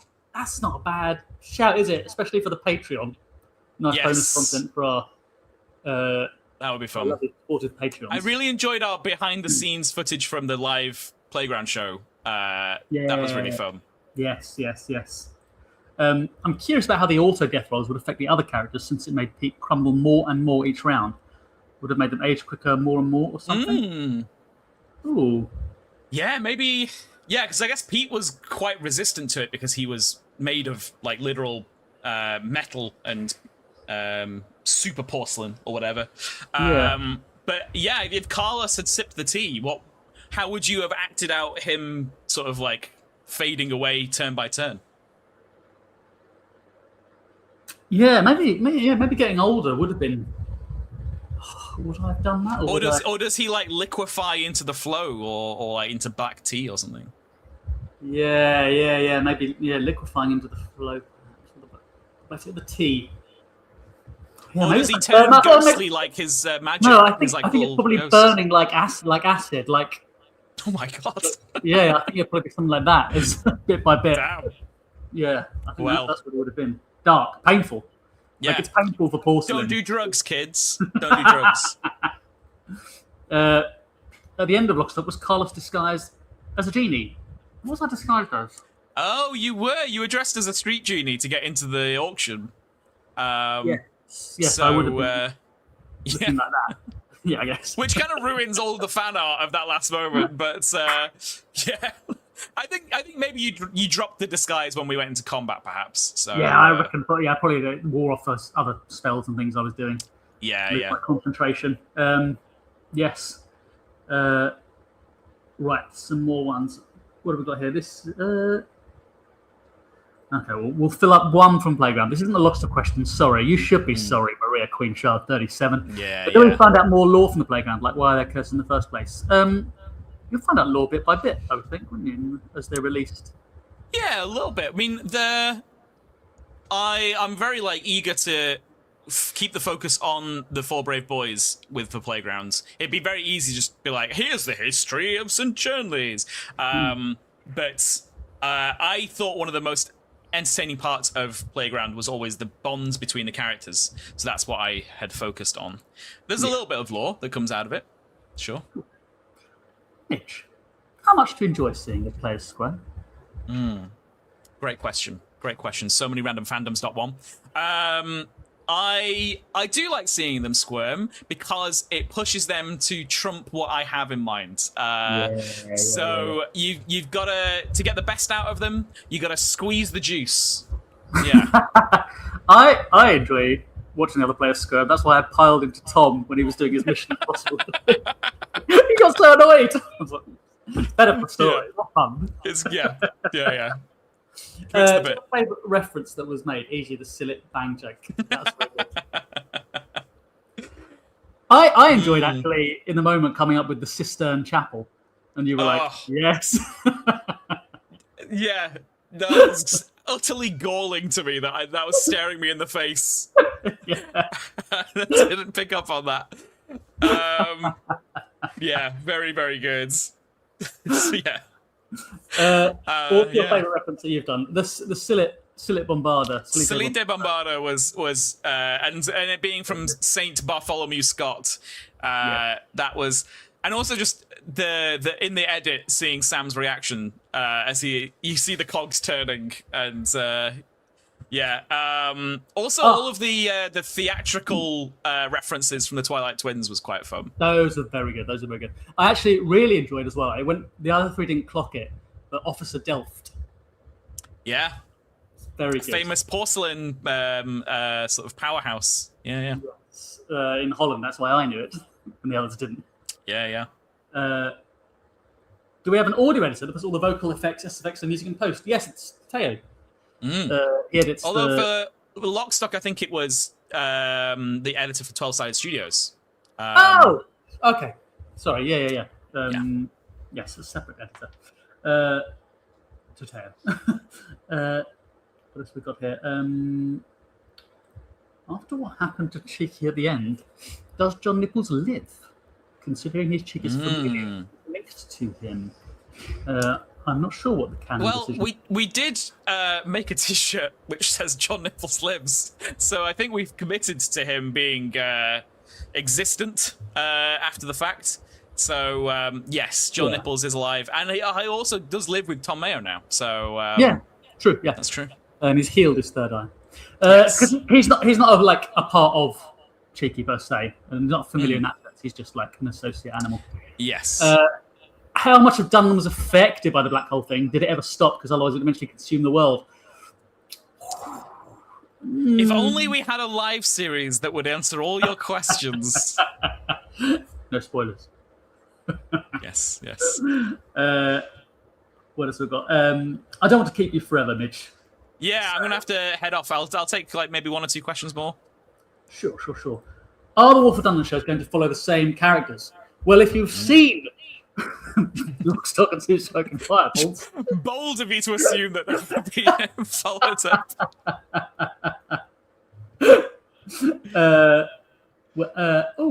Where did the idea of Pelham come from? Ooh. Pelham the Pigeon was originally going to be the big bad, actually. My original plan for Lockstock was that you found the tea dealer already dead, and you were going to get framed for their murder. And Pelham was going to be like a kingpin of tea dealing. But then that felt like a little bit not the right thing for a Guy Ritchie movie, so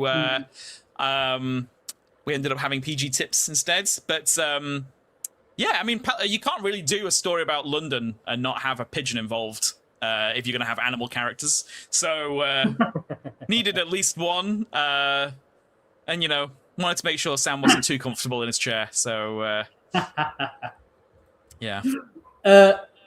If Pete still has Gaius in effect, would Percy order a PvP, or what would Percy make Pete do? Yeah, I was a bit worried about this going into the finale, because I was worried that it was going to be 3-player characters trying to get the tea at the end, and Pete was going to be flipped. And I completely believe that Sam would go full method and like play to his character's strengths and try and take some of you down. I don't think he'd pull his punches, but I do think there would be a moment where Cheeky gets through to Pete and, you know, disrupts the effect. And you can elect to resist the mind control of Gaius. You just take a huge amount of damage as a result. So maybe he would have like blown a fuse and sacrificed himself for his friends. Can I get from you two a what if idea from the Lockstock finale for me to write? Something like, what if X had done Y instead of Z? Yeah, what if my throw of the Delita Bombard had hit its intended target? Yeah.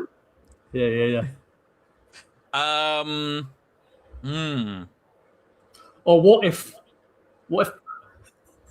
Maureen had focused and stayed in the room, wandering off instead of taking Gordon to the bathroom for an assassination? One thing I was sad didn't happen, which I had hoped, was that each of the other auction lots were magic items that you could have used. There was the Vorpal sword, and there was the bow and arrows of Goblin Hood.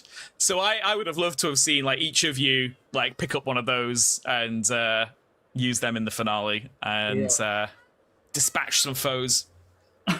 Vorpal sword, is that an item in Dungeons and Dragons, like a legit item, or is that something you've made from the Jabberwocky? Or... That is an item from D&D and something inspired by the Jabberwocky. So I think D&D was inspired by that sword in the C.S. Lewis poem.